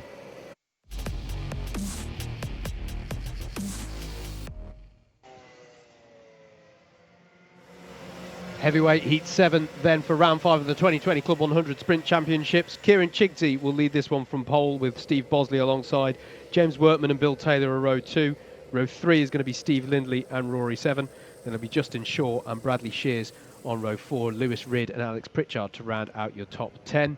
As we're good for the start already, Kieran Chigty leads them away in the 62, but it's a great start from Steve Bosley, the best start we've seen from the anti-pole side of the grid in a fair few heats, and Bosley has been able to get around the outside of turn 1. Lovely there for the number 40 Karting. Also, it's a good start for Bill Taylor in the number 58, but he's at risk of being hung out to dry there. No, he's going to be able to hold on to second place as they all go 2 by 2 or even 3 by 3 through the first few corners. Quite a good wide circuit here at Bayford Meadows allows for you to do this on the opening lap, or indeed on any lap, as we may see for the rest of this race. As they all work their way through, delighted to see it was despite how close they all got there, a largely clean start so far. As 3 wide here into turn 8, the number 13 battling away. That is Darren Townsley. I think it was Lewis Ridd he's battling with there as they come through into 10 now and into turn 11 at the right-hander. All managed to work themselves out. As look at this, side by side out of the chicane for the lead of the race, as Bill Taylor's looking for any opportunity here to get by Steve Bosley, who for the moment at least is in the lead of this one. Coming on to lap number 2, Bill Taylor's going to the inside, half in attack, half in defence, because he has got Kieran Chigty breathing right down his neck, our pole sitter in this heat, as Bill Taylor, as I say, is in that awkward sandwich. The number 19 is Rory 7 in 4th place. And then it is Alex Pritchard in 5th, James Workman in 6th, with Steve Lindley as well chasing in that number 47. Not too much field spread in this one. We haven't seen anyone jump away as we did in the previous couple of heats. This is a really nice little group that's already forming in the early part of this race at the front. But it's been a good start for Steve Bosley there. Great start, in fact, to really be on it with the lights going out and going around the outside of turn 1. First time we've seen that today. As onto a new lap they go, and Bosley, does he feel the need to go defensive? There's going to be the switchback for Taylor. Beautiful switchback, but Bosley's going to be able to get his own switchback in the latter part of turn 1. And look out for Chigty as well in the 62. Spots the gap and goes down the inside of Bill Taylor to become the highest place of our super heavyweight runners. Lovely opportunism there from Chigty as Bill Taylor's looking for any which way to get the job done. He's trying, Andrew, to go wide on the entry to get the switchback, but what that's doing is that's opening the door for those behind him. And here's Rory 7 now trying to get involved in the number 19. They're going to be side by side heading into turn 8. There's Alex Pritchard as well in the 77, looks for the gap, but the gap gets closed there immediately by 7 in the number 19 as they head through out of turn 9 and into 10. They're nose to tail here. It's like you're playing a game of Snake on your Nokia 3310 back in the day. As they come through I'm getting too excited here, but that's allowed Steve Bosley, Andrew, to get a bit of a steal on the field here in the number 40. All of that battling as again Bill Taylor tries to come back at Chigty. It's a lovely move by Taylor for the second lap in succession, and this time he's able to make it stick. That was brilliant. Absolutely fantastic lap. Steve Bosley defended hard to driver's right, but even then when he had the charging Bill Taylor underneath him, he kept it calm to take the lead back, and anything could happen in here. Steve Lindley's getting involved there in the monster liveried suit. Good observation by Jay Elliott on our YouTube comments, Andrew. There are no Class 1 runners in this field. You can see the absence of yellow plated drivers as Steve Lindley's going side by side there in the battle. I think is that with James Workman he was doing that with in the battle over 6th place. Look out for Alex Pritchard as well. You see him there in the blue suit. He's just keeping things nice and calm at the moment in this race, although saying that, he's got his hand up about something. I think he's just been overtaken by Lewis Ridd there. Yes, he has. So he wasn't too happy about that. Bill Taylor sets a new fastest lap of this heat so far, 55.067. Pulls in 0.4 of a second out of Steve Bosley's lead there, as Steve Lindley's being overtaken by Darren Townsley. Yep. He's had some good results so far today. Contact warning for the number 39 of Lewis Ridd. Steve Lindley nearly being forced out onto the grass there. It's feeling like a rallycross heat at the moment. Oh, so we've got to drive around in the hairpin. I just saw in the back of shot there, Andrew. So somebody has gone round there. And it was just all getting a little bit robust, wasn't it? Lindley went for a really bold move in the chicane at the end of the last lap. It was on Bradley Shears. And Shears lost a couple of positions out of it because it was quite a, it left him with not too much to go. And there is 7 getting by Taylor and Chigsey, isn't it? No, sorry, just past Chigsey for second place. No, for third, excuse me. I'll get with it. And there is now, falling down the order, Chigsey. This is what Andrew was talking about at the start of the day. If you get put offline here in this kind of race, you will lose multiple positions. Jonathan Purton, I think, is your spinner. He's fallen down to 17th position. But Lewis Ridd coming through the field as well, we should note. There in 4th place. Lindley going defensive ahead of Townsley, the number 56. Always like the number 56. So it's off there towards the back of the field. I think that may be Richard Neal and James Dunnett. We'll just try and focus on them in a bit. Change for 3rd. Ridd through past 7. And up the inside now goes Pritchard, looking for a move on Chigsey. Nowhere to go that time. And look at this. This is now the battle. There's battles everywhere here in this 7th heat out of 12. Bosley and Taylor now going at it. I think that is one of the reasons why Lewis Ridd is keen to get up the road. This is going to get very, very fraught towards the end of this race. And what's the gap now? It's 1.8 seconds from 1st to 3rd. That could close. Penalty for James Dunnett. ABC takeout. That will be for the incident we saw on the last lap, and Sonny Cundy, I think, is actually the driver who got taken out, so not good news there for Sonny. Back with the leaders though, Bosley and Taylor pushing through. Ooh, now he's going to retain the lead. I thought for a moment there that Taylor was going to get through and potentially be up for an ABC, but he just held back sensibly and kept himself in 2nd place. But look at this. Look at Lewis Ridd behind us. Up the inside again goes Taylor through the long left-hander. They're still side by side. The next corner will be Bosley's. The next couple of corners will be Bosley's as well. But this is all playing into the hands, Howard, of Lewis Ridd, who's closing in there in 3rd place. Absolutely, and he's not coming to the party by himself, I think. He's got slight breathing space there over Rory 7 and Kieran Chigsey as Bosley feels the need to go defensive, and well he might. We're on to the last lap here in heat number 7 at Bayford Meadows of the heavyweights. Bill Taylor has been all over the back of Steve Bosley's kart for the last few laps, but they're through one of the key overtaking opportunities already, coming out and heading towards turn number 5. Steve Bosley has a little bit of breathing space as further back Rory 7 feels the need to go very defensive against Kieran Chigsey over 4th place. Here though, for 2nd place, there is Lewis Ridd. He's been building up to that. He's got by at turn number 6. Can he hold on to it coming out of 7? Surely this has gifted the opportunity for the win to Steve Bosley, as Ridd is going to go really tight round turn 8, and I don't think there's anything that Bill Taylor can do about that one. It's going to be very hard to manufacture another overtaking opportunity now for the rest of the lap. You have to be extremely bold into the last chicane to get it done. Meanwhile, Chigsey has been held off by Rory 7, but it's going to be Steve Bosley who comes across the line to take the win in heat number 7. For me, mate, one of the race of the day so far. That had everything there. Steve Bosley taking the win. Lewis Ridd, brilliant 2nd. Bill Taylor in 3rd. Rory 7 and Kieran Chigsey rounding out your top 5. I'm going to end it there, actually, because we've already got heat number 8 out on track, but that was a fantastic race in heat number 7.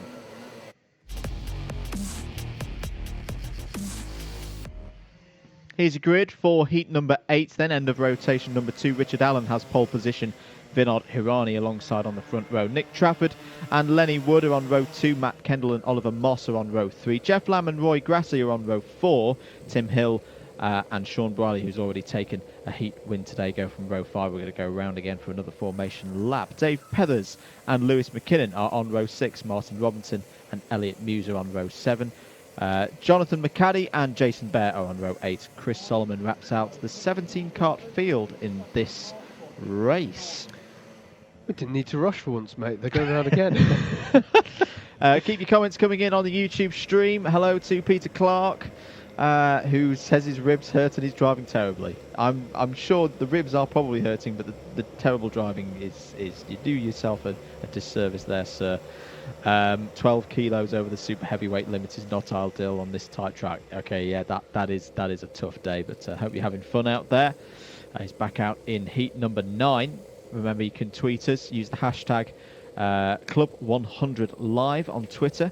Let us know who you're supporting if you're on that platform. But we're ready here for heat number 8 with Richard Allen on pole position. He will lead us away in the number 26. Good even start there. Can Vinod Hirani get through and hold second place? No. Nick Trafford is going to stream into second place there with a brilliant start. Are they all going to get through turn 1 cleanly? Yes, they are. Yeah, it was a very poor start, to be perfectly honest, for Vinod Hirani, mate, who is, of course, looking to get a good heat in here as he's on the outside of turn 3 as well, because he was the driver who lost a wheel towards the end of his first heat of the day, and it happened before he crossed the finish line. So on the final lap, he dropped well down the order. As look at this, still Richard Allen in the lead of this one, but he is having to defend against Vinod Hirani as they work their way through 7. Looks to me like Lenny Wood has got himself up into 3rd there in the 38. Indeed, he has. And then it's the 91 of Jeff Lamb, who's had a good start to get himself up to 4th as they work their way through 8 and 9 for the first time. Richard Allen, of course, reigning super heavyweight champion, very accomplished driver, and somehow able to defy the physics of the situation in many cases, obviously being at a weight disadvantage relative to the rest of the heavyweights as a super heavyweight driver, but his pace is fantastic. It's actually Nick Trafford who's in second place, not Hirani, because of course he had a weak start off the line. As further back in the order here, we've got Sean Briley battling away there with the likes of Tim Hill in the 74, and Oliver Moss is in there as well in the 44. So they work their way out of the slower section of the lap into this high-speed section. All the checks over the shoulder there. Where's everyone at? That straight there is one point on the whole lap where you can really breathe slightly, other than the start-finish straight, and think about where everyone's at around you. As Oliver Moss and Sean Briley there working together as 2 of our Class 1 drivers to work their way up through the field, through the chicane onto a new lap. Richard Allen leads, Nick Trafford in second. Nick Trafford, of course, successful in heavyweights in the past as well, also a super heavyweight champion a number of years ago, if I'm not misremembering that one. Back when I was in super heavyweights, funnily enough, I think he was the champion the last year I competed. It has down the inside now on Moscow's Briley. It has been something that we've seen over the past few years. The super heavyweight champion is quite often one of the pound for pound fastest drivers in the club. I think, as I say, the 2 drivers that we've got out front at the moment, I think of a driver like Rob Moore in previous years as well, who was a super heavyweight champion, who was able to hack it when we used to have the separate tiered sprints championships. This is a fascinating battle at the front of this field. There's a mechanical meatball flag, first meatball flag of the day for Elliot Muse. So clearly something's wrong with his kart that race control wants him to come into the pits for. That unfortunately will mean it's the end of his race. I don't think we mentioned as well that there's been a penalty. There's a repeat showing of it for Lewis McKinnon for a bump and pass, advantage by contact. And Lenny Wood here doing well to hold that position in 3rd place at the moment, but he's starting to get pressure, and there's the battle for the lead immediately. Nick Trafford down the inside of Richard Allen and makes it stick. So our 2 super heavyweight champions of previous years battling away at the front here, and that was actually a very clean move there, Andrew. They didn't, Richard Allen wasn't thrown to the lions, as it were, behind them. They managed to have that pass, and they've got on with it for the rest of this lap, although Richard Allen is looking quite racy, as if he wants that position back, to be fair. Lenny Wood in 3rd, Jeff Lamb in 4th, and Sean Briley, you can see, now up to 5th. And there's Jeff Lamb down the inside of Lenny Wood, and it's going to allow Sean Briley in on the action here in the number 50. He's going to try down the inside of Lenny Wood here into 3, and he's got that one to stick. And now Lenny Wood needs to be careful, because he has Oliver Moss battling away with Matt Kendall just behind him as well in that 55 car. And look at this, it's all kicking off now. The 91 of Jeff Lamb still battling away for the lead with Nick Trafford now, because he's got by Richard Allen. Look at this, they're almost 3 wide over 3rd place here as they head into turn 8 It's Jeff Lamb up into second place, side by side between Lenny Wood and Sean Briley and Matt Kendall and everybody else. Oliver Moss is in there as well. That's the other driver I didn't mention. Amazing stuff there. They all sort of lent on each other. This is what I meant earlier when I said it's sort of Thruxton-esque. You get these high-speed corners where the drivers almost lean on each other side to side, almost like a touring car race. That was not a great lap for Richard Allen. He's dropped down to 6th place in all of that. There he is in the number 26. Nick Trafford it is then who leads ahead of Jeff Lamb in the 91. The 38 of Lenny Wood still back up to 3rd place for Lenny Wood. That lap was hero to 0 and then 0 back to hero for him in the latter half. That was an amazing lap there. Sean Briley in 4th, Oliver Moss in 5th in that 44. Richard Allen now down in 6th, and Dave Pethers, who had a really strong first heat, now on his tail in 7th place. Really good battling here in heat number 8 of our heavyweights. And Dave Pethers did get by Matt Kendall and Tim Hill on the last lap to put himself into that position in the top 7. So another good showing here from Pethers, working his way up through the field. There was Nick Trafford, your leader, but he hasn't got anything like the breathing space that we've seen from some of our leaders so far today. Less than 90 seconds to go in this one then. Jeff Lamb in the wheel tracks of Nick Trafford.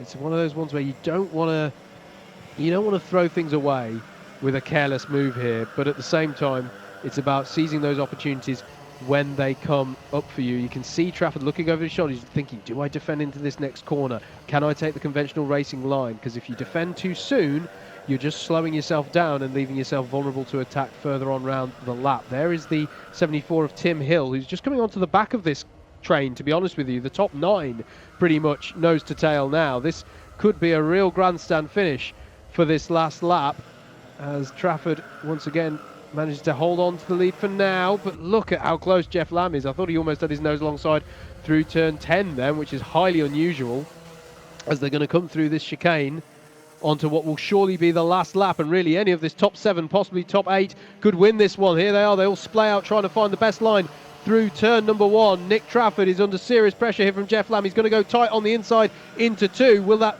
put him out wide into 3? Not enough, but meanwhile behind, Sean Briley is down the inside of Lenny Wood. Lenny Wood maybe not too happy, but he's got to immediately worry about those behind him. Richard Allen and Dave Pethers battling away. There's Pethers trying to prise open the gap, and I think he got the job done actually, and got Richard Allen, and I think Allen may have been taken by Matt Kendall as well over 7th place.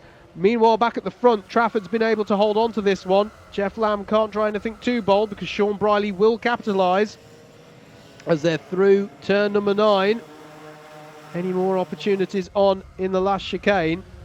It's been a brilliant race, this one. This and the last heat before it have been really entertaining. It is going to be Nick Trafford, though, who hangs on to take the win in heat number 8. Jeff Lamb in 2nd, Sean Briley in 3rd, Lenny Wood battling his way to 4th place there, Oliver Moss in 5th, and it's Dave Pethers, Richard Allen, Matt Kendall, Tim Hill, Vinod Harani. It's then Roy Grassi, Lewis McKinnon, Jason Bear, Chris Solomon, Martin Robinson, Jonathan McCady and Elliot Muse to round out your 17 finishers. My goodness me, we're going to have to catch our breath again as we head towards heat number 9.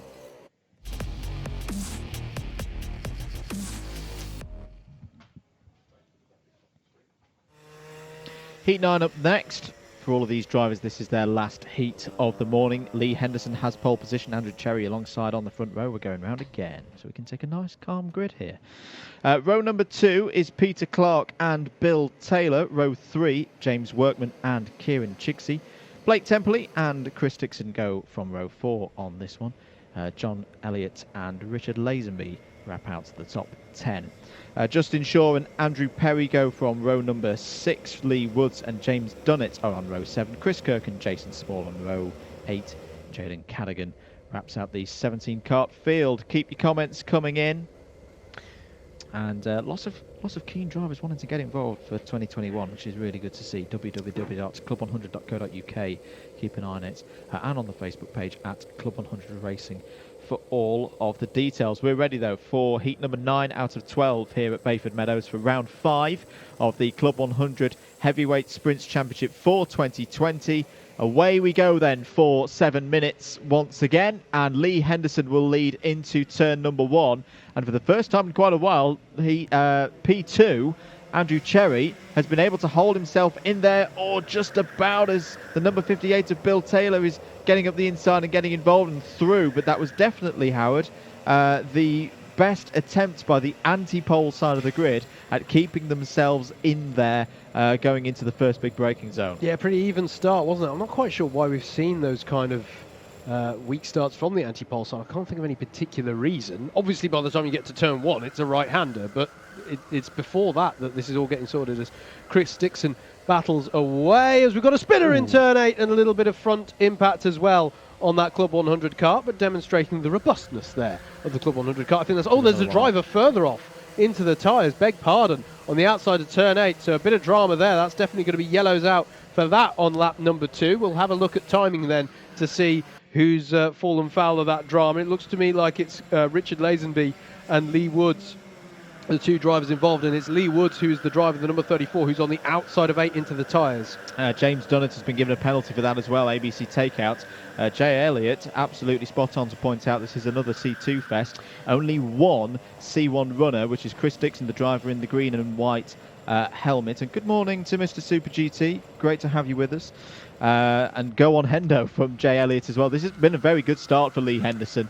He's been in good form, and it's great to see him there at the front of the field, side by side there. Shaw involved, Andrew with Perry. Elliott and Perry.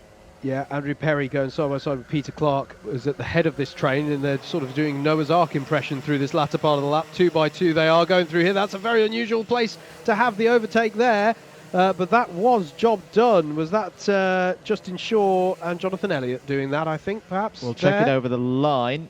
It was Shaw getting back ahead of Chris Kirk as up the inside, change for the lead. Bill Taylor takes the lead here early on lap number 3 ahead of Lee Henderson. Lee Henderson slotting in behind will look to push along and try and break away from Andrew Cherry just behind there. Where is Dixon? Where's our single C1 runner? I think I just saw him trying to go for a move. Yes, yeah, he's done it. Down the inside into 4th place on Kieran Chigsey. Yep.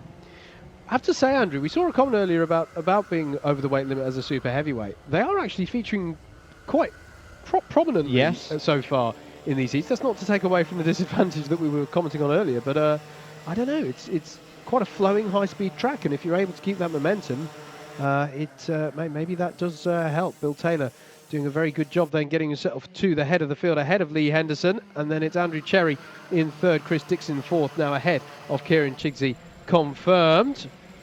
A shout out to Ethan Davis Racing, by the way. Really great commentary. Yes, thank you, Ethan. Thank you. Do appreciate that, mate. Andrew Perry has just had a curb warning. He's up to 6th place there. There is Henderson, who's keeping Taylor under pressure here. Taylor is not galloping away. And he's going defensive, Andrew, already, is Taylor. So clearly feeling the pressure here to start defending now.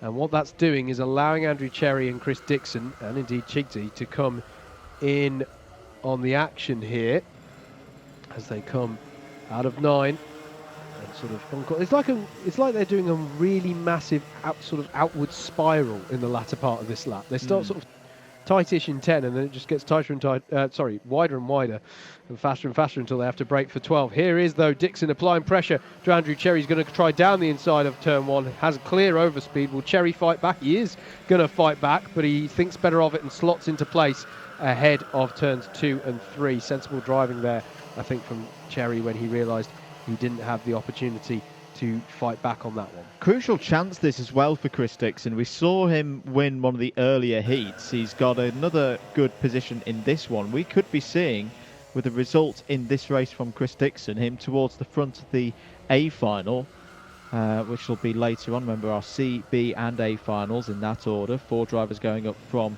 the C to the B, 2 from the B to the A. But on this performance here today, I think Chris Dixon is a shoe-in to be in that A final. It's just a question of how high up the grid he's going to be. 2.5 minutes to go. Cherry now onto the rear bumper of Lee Henderson. No move available though into turn 1. It's Dixon on Henderson, of course, at this point.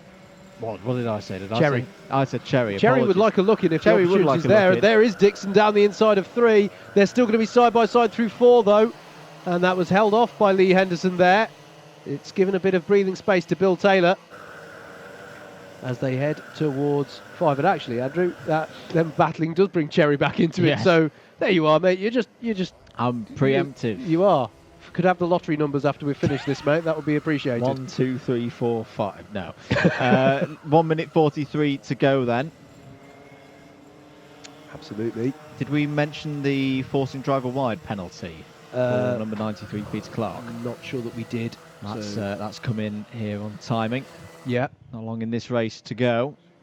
Chris Kirk has got past Blake Temperley further back. That's over 13th places. Dixon down the inside of Henderson now, up into second place. Is Henderson going to fight this one back? He is. This time he's further alongside than Cherry was. He's going to keep his foot in it, and indeed he does. But there's going to be opportunity to answer back for Dixon into 3, and it's almost deja vu from their battle a lap ago. But this time Dixon's going to have another look into 5, but he can't get it done.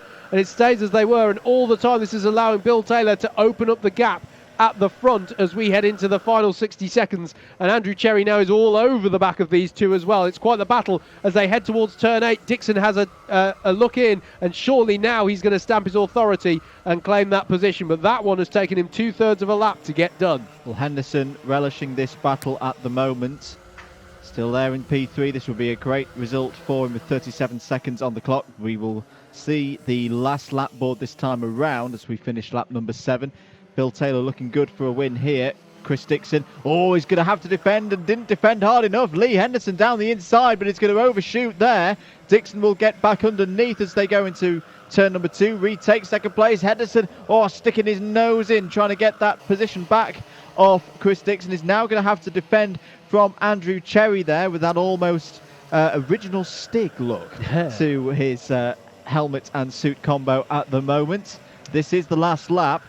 Can Bill Taylor hold on to, well, he's looking pretty good actually to hold on to this victory and take it by some distance. This third place battle though between Henderson and Cherry. Who's going to win out in that one? Richard Lazenby, meanwhile, Howard has just got past Blake Temperley. Just a small point, this will be Taylor's first heat win of the season, mate, if he can take it. And he's round the final corner, and he is going to take it. Bill Taylor wins in Club 100 for the first time in 2020. Chris Dixon, more good points for him in second. Lee Henderson, Hendo, takes a great third place there ahead of Andrew Cherry. Kieran Chigsey, Jonathan Elliott, James Workman, Andrew Perry, Justin Shaw. James Dunnett has penalty. Chris Kirk got a couple of positions there at the end. Jason Small, Jaden Cadigan, and then Lazenby, Temperley, Woods and Clark to finish off that one. That was the end of heat number 9. Next up, heat 10.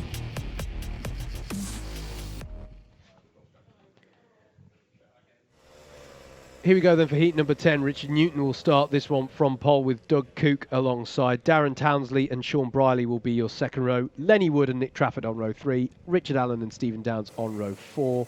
Are we good for a start already? We are indeed. No, they're going around again because there is a cart not in position. My bad. We'd got up to row 4, hadn't we, which was Richard Allen and Stephen Downs. Bradley Shears and Adam Wright round out your top 10. Ben Bennyworth and Jeff Lamb are row 6. Row 7 will be Ryan Baines and Jason Bear. Martin Robinson and Lewis McKinnon are row 8. And then row 9, rounding out the 18-cart grid, is Elliot Muse and Nick Hollicott. That's how they round up for the grid of heat 10 of heavyweight sprint round number 5 for the 2020 Club 100 Series of Championships. Do keep your comments coming in. Hashtag Club 100 Live if you're on Twitter. Any comments on the Facebook stream on the Club 100 page come through to us as well as on the YouTube stream. Hello to everyone watching everywhere as we're good for the off here. Richard Newton leads them away. It seems like a very slow start that sees Jeff Lamb having to splay out to the inside. There they go 3 wide through turn 1, and out wide there is Richard Allen in the number 26, but he manages to recover it back. They somehow all managed to all be facing the right way despite a lot of argy-bargy through the first few corners there. Sean Briley going defensive against Lenny Wood in what feels like a resumption of a battle we've already seen today. 2 wheels on the grass for Sean Briley, but he still manages to keep it within track limits. Jeff Lamb capitalising on that, but Lenny Wood coming back at them. Look at how it's bulking up here. It looks like we've sped up a forming up lap here. There's so much 2x2 going here. Richard Allen has somehow got there. Lenny Wood is out, and Jeff Lamb is round as well. And there's another driver, that's Stephen Downs, who's gone off onto the grass as well. So some big names going off track. They've all managed to recover My heart was in my mouth for Lenny Wood there because he spun round in the mid-pack, and that's such a fast corner that I was worried someone was going to hit into the side, and we've got a problem for Darren Townsley as well. Drama at the start of this one then. In heat number 10, Richard Newton leads ahead of Richard Allen, who's somehow got it back to second place. And here's Sean Briley chasing him in third place in the number 50th. There's a penalty for Bradley Shears for ABC takeout. I imagine that's related either to Lenny Wood or to what happened further down the order with Jeff Lamb and Stephen Downs. So they've got it all to do. You can see the 91 of the 5 at the bottom of your timing tower there, but a very eventful start there. But still not too much field spread. Plenty of battles still to come in this one. Yeah, I got the feeling that all of that was going to break down and it was going to end in tears for somebody. And Peter Cowan, to the point there, lamb to the slaughter. He was definitely a lamb to the slaughter on the outside of the end of the back straight, and that's unfortunate and could leave Lamb in the B final with work to do. Over start finish then. Richard Newton leads. They're looking at a move here being done by Adam Wright on Bradley Shears, just behind Nick Trafford, who leans on that new concrete runoff on the outside of turn number 1. But Wright is through there into 5th place.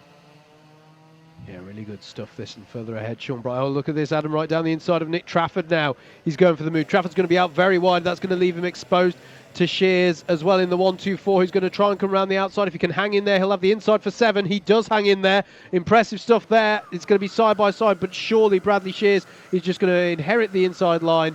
No, he's not. Trafford's been able to head that one off, and it's brought Ben Bennyworth into play as well. I haven't mentioned him much so far in this one, but there he is in the 96, now on the tail of Bradley Shears in the battle over what will be 6th place now once it all gets confirmed. Oh, that's a rough moment for Trafford heading towards the chicane, and that left him exposed there. I'm wondering, did someone get thrown him there? We cut further ahead to Sean Briley chasing Richard Allen in the number 26. But yeah, Ben Bennyworth was able to get past Nick Trafford because Trafford dipped a couple of wheels on the grass heading towards the final chicane at 12 and 13. Just want to give a shout out as well. Jason Bear currently in P5 as Briley goes down the inside of Alan. Allen will try and fight back here as they're side by side through the infield part of the circuit. But Jason Bear, the C3 runner, up in 8th place at the moment, having a stellar race in the 153. Briley gets the move done then on Richard Allen. The two of them will try and work together to catch Richard Newton, and they are pulling the number 82 in.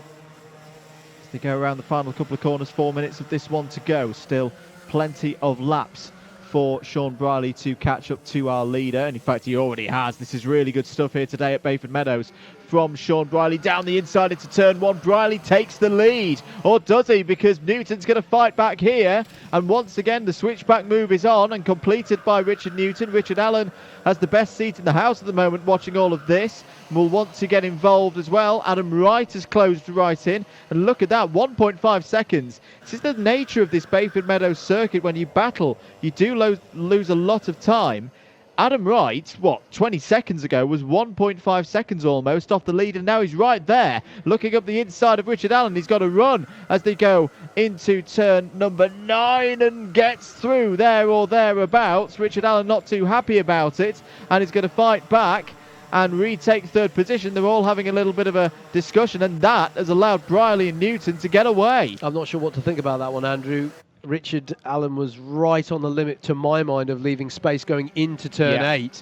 But then at the same time, it's almost like they got interlocked halfway through 8 as Briley's now getting the switchback. Beautiful switchback on Richard Newton. He's going to get that through into turns 2 and 3. Lovely textbook switchback move there for Sean Briley. Move of the day for me, that, Howard, because he did the feint. He got Richard Newton offline and then switched him back through turn 1 and into turn 2. That was expertly done by Sean Briley. Mind games at the front of the heavyweights, and now do we see the number 50 start to pull away? I think we do. Yeah, that was beautifully judged, as you say. Sold the dummy and then got that switch back through turn 1. It's actually quite a long corner, turn 1. We've almost seen, if it makes any sense, double switchbacks. When I'm talking about that, I'm talking about drivers taking a later apex and having a faster exit speed. We've actually seen they've almost, if you actually traced out the racing line, some of these drivers are taking through 1 in some of these battles, as Adam Wright goes down the inside of Richard Newton for 2nd place there. So now Wright is going to push like crazy to try and prevent Sean Briley from getting away at the head of this one. as we've got some 70 seconds left of this race. And now Richard Allen will be trying to get onto the back of Richard Newton for third. Wright and Allen both got contact warnings. That's almost like the referee just telling Wright, you're one foul away from a yellow card now, which I think is probably fair, considering what happened there a couple of laps ago. But still plenty of battles going on. We're looking here at Nick Trafford trying to get past Lenny Wood. Well, Lenny Wood has already switched that position on this very lap. This is over 6th place. Yeah, this is the recovery drives for the likes of Lenny Wood, who had the spin in turn 8 on that one, and Stephen Downs and Jeff Lammer are two Class 1 runners trying to work their way up the field. So Stephen Downs now up to 9th place. He got past Jason Bear, who's still having a really good run, as you were saying earlier, Andrew. But Stephen Downs passed him for 9th place on that last lap, and Lenny Wood passed Nick Trafford, now confirmed as well, as Jeff Lamb has just got past Nick Polycott over 11th place. So they're doing recoveries, but we're on the last lap, mate. This is still going to be a low score by the standards of Stephen Downs, Jeff Lamb, and indeed to a certain extent maybe Lenny Wood. As looking here, Ben Bennyworth having a look at Nick Trafford as we're on the last lap here, and that's going to allow Stephen Downs to get involved on this one. This is the battle over 7th, 8th and 9th, as we're back with our leaders here. Sean Briley has been reeled in by Adam Wright, but I think it might be a little too late, Andrew, because there's not too many opportunities here for the overtake left. Yeah, he's under a lot of pressure, but he's good at soaking up that pressure, is Sean Briley, the Briars Racing driver, alongside Anwar Barul Smith. But round the final couple of corners, Adam Wright thinks about going for a move, but it's not on. Sean Briley is going to take another victory here at Bayford Meadows, his second of the day. Adam Wright's second. Great result for Richard Newton there in third, beats Richard Allen.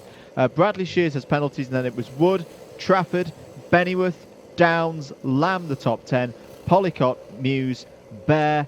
There is Lewis McKinnon, Martin Robinson as well across the line, Darren Townsley. Here's the overtake, this great switchback. Look, gets Newton offline and then goes, yep, well, you did it to me a lap ago. I'll go for the undercut and take the position into turn 2. That was a fantastically orchestrated move by Sean Briley. He even has the presence. He did a look over his shoulder whilst executing the pass. He was in the knowledge. He was so confident that he had got that move done. Anyway, we need to look ahead here to heat number 11.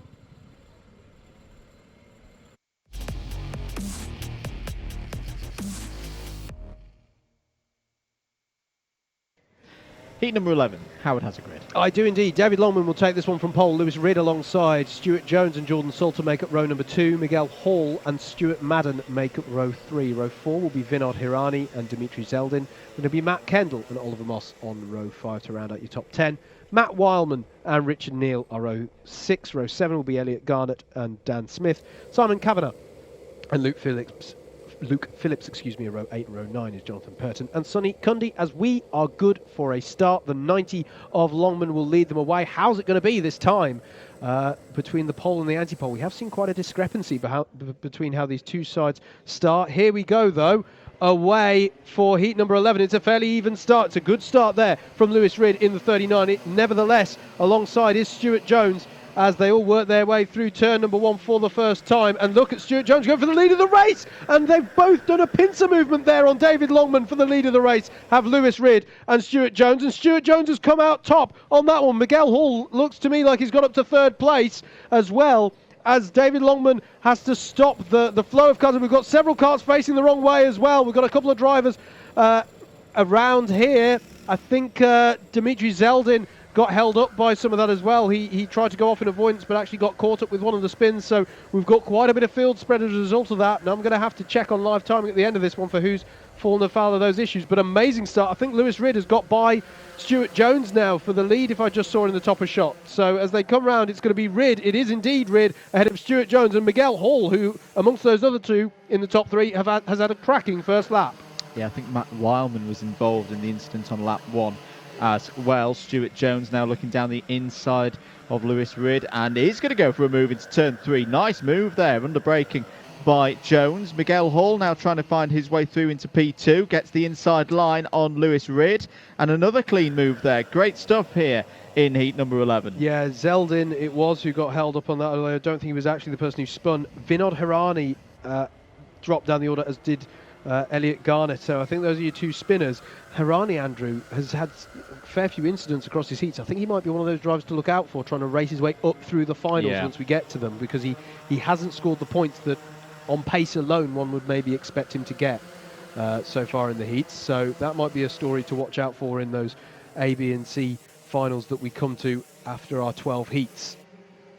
So changes at the front confirmed on timing. Jones from Hall, Rid there in third, Dave Longman still fourth, as Peter O'Connor calls him the ultimate bandit. That's potentially a little bit I mean, he harsh. got quite mugged there at the start, didn't? If he was, it didn't pay off at that number one, because I've never seen that, Andrew. Just almost a pincer movement into turns 2 and 3. Stuart Jones was on his inside, Lewis Rid was on his outside, and he lost out to both of them as this battle is going on here between Oliver Moss and is that Stuart Madden he's just got by over 6th place. So good battle there. Oliver Moss working himself up the order in the number 44. 4.5 minutes of this one to go. Matt Wileman is the fastest driver out on circuit. He's done a 54.872. So watch out for Wileman starting to come back through the field after having an incident on lap number 1. Still love that camera on the final chicane. Really shows the pace as they try and carry it onto the start finish. All the moves that we're seeing in turn 1, the chicane at 12 and 13 is crucial for how you set that up, how you get the exit out of there. You don't want to lose out your time there, as now Longman is coming under pressure here from Jordan Salter in that number 42. So he's going to be looking. If anything, these drivers kind of want to work together here. They don't want to lose touch with the top 3 of Jones, Hall and Rid. There are the top 3. You can see the gap back there to the number 90 of David Longman. That kind of gap is the kind that you want to close up in the latter half of this race rather than start battling, which is at least how I would judge that one. But you have got some drivers trying to work their way up through the field, such as Oliver Moss and Matt Wileman. So it could be interesting to see how they play this one tactically. As on to lap number 5 comes Stuart Jones ahead of Miguel Hall and Lewis Rid. And this battle for 4th, as I say, there haven't been any moves yet by Jordan Salter, and I think they're just trying to push each other along to keep themselves in touch with the top 3. Curb warning for our leader. Just a warning for now, no penalties. Some big curbs around here, especially on the inside of turn number 1. There's some great puns going on in the comments, I'm just saying. They've got rid of Lewis, but they haven't, because he's right there in 3rd place. He's right on the tail of Miguel Hall. So he's definitely in the fight with this one, as Oliver Moss just starting to ramp up the pressure now on Longman and Salter in the battle over 4th, 5th and 6th. But as I say, they do well just to work together for maybe a couple more laps, just to see whether they can get themselves in touch with the top 3. You've got 2 groups of 3 at the front, and then you've got the 95 there of Stuart Madden, and then there you just saw the 131 of Matt Wileman having probably, or almost certainly, his quietest heat of the day so far. There in 8th place. Simon Kavanagh is a further 1.5 seconds back, and then it's another 1.5 seconds back from Luke Phillips. A lot of field spread, Andrew, here, caused by that the sort of ruckuses that we saw on the first lap in this one. So slightly more spread out than we've seen in some of our recent heats. There's only one more heat after this one, of course, before we get into those trophy finals for our heavyweights. And then after that, we're going to have all of this action to come, but in the flavour of the lightweight championship instead. That's going into the rest of this afternoon here at Bayford Meadows. We will have all that action for you. And speaking of lightweights, good morning to, good afternoon now, we're past 12 o'clock. Good afternoon to Pietro Pagano, who's given us a follow at _MM. Battle for the lead though. Miguel Hall was looking for a switchback there on Stuart Jones. That's the first proper look that Hall's given the lead there. And is he going to have an opportunity to 5? Got good run air off of 3 and 4. He is going to try down the inside of turn number 5. Are they both going to put each other out wide? That puts Lewis Rid into the battle. Stuart Jones is going to come back at him into 6. But no, Miguel Hall has got the job done. Nice move there through the tight hairpin section of the lap. Lewis Rid has got his nose alongside into 8. He's going to go for it down the inside of 8, side by side. Is he able to push Stuart Jones out enough? No, he's going to have to give the room to Jones through 9, and Jones is going to take it back. But into 10 is highly unorthodox place to go for the overtake, but he's going to go for it. And into 11, and Lewis Rid is going to take 2nd place. That was a beautiful little exchange there. Stuart Jones is still trying to find a way through out of 12 and 13, and this is where that battle comes into play, because Oliver Moss is on the scene, and they're both going to go to the inside. Has Lewis Rid got a problem? Surely he has, with that lack of pace there, because he's now under a lot of pressure from Jordan Salter here. This is going to be over 4th place now for these two. He seems fine now. That was very strange. I don't know if he just had a bit of a cutout there. Yeah, but it's allowed Miguel Hall to break away at the front here, so pending any disasters, he will surely hold on to this one with Stuart Jones and Oliver Moss battling away over second and third. Jones has a quick look over his shoulder. He's not under nearly as much pressure as he was a lap ago. But yeah, an odd loss of pace. I didn't see him tag anything going into the chicane. So unusual moment there for the number 39 of Lewis Rid. But it's going to be this man here, Miguel Hall, who pilots his kart through 12 and 13 and crosses the line to take the win in heat number 11. It's going to be Stuart Jones in second, Oliver Moss in third, Lewis Rid fourth, then Jordan Salter, David Longman, Stuart Madden, Matt Wildman, Simon Kavanagh and Luke Phillips to round out your top 10. Matt Kendall, Sonny Cundy, Richard Neal, Dan Smith, Dimitri Zeldin, Jonathan Purton, Vinod Harani and Elliot Garnett rounding out your 18 kart field in heat number 11 as we look ahead to our final heat of the heavyweight class here today at Bayford Meadows. It's going to be heat number 12.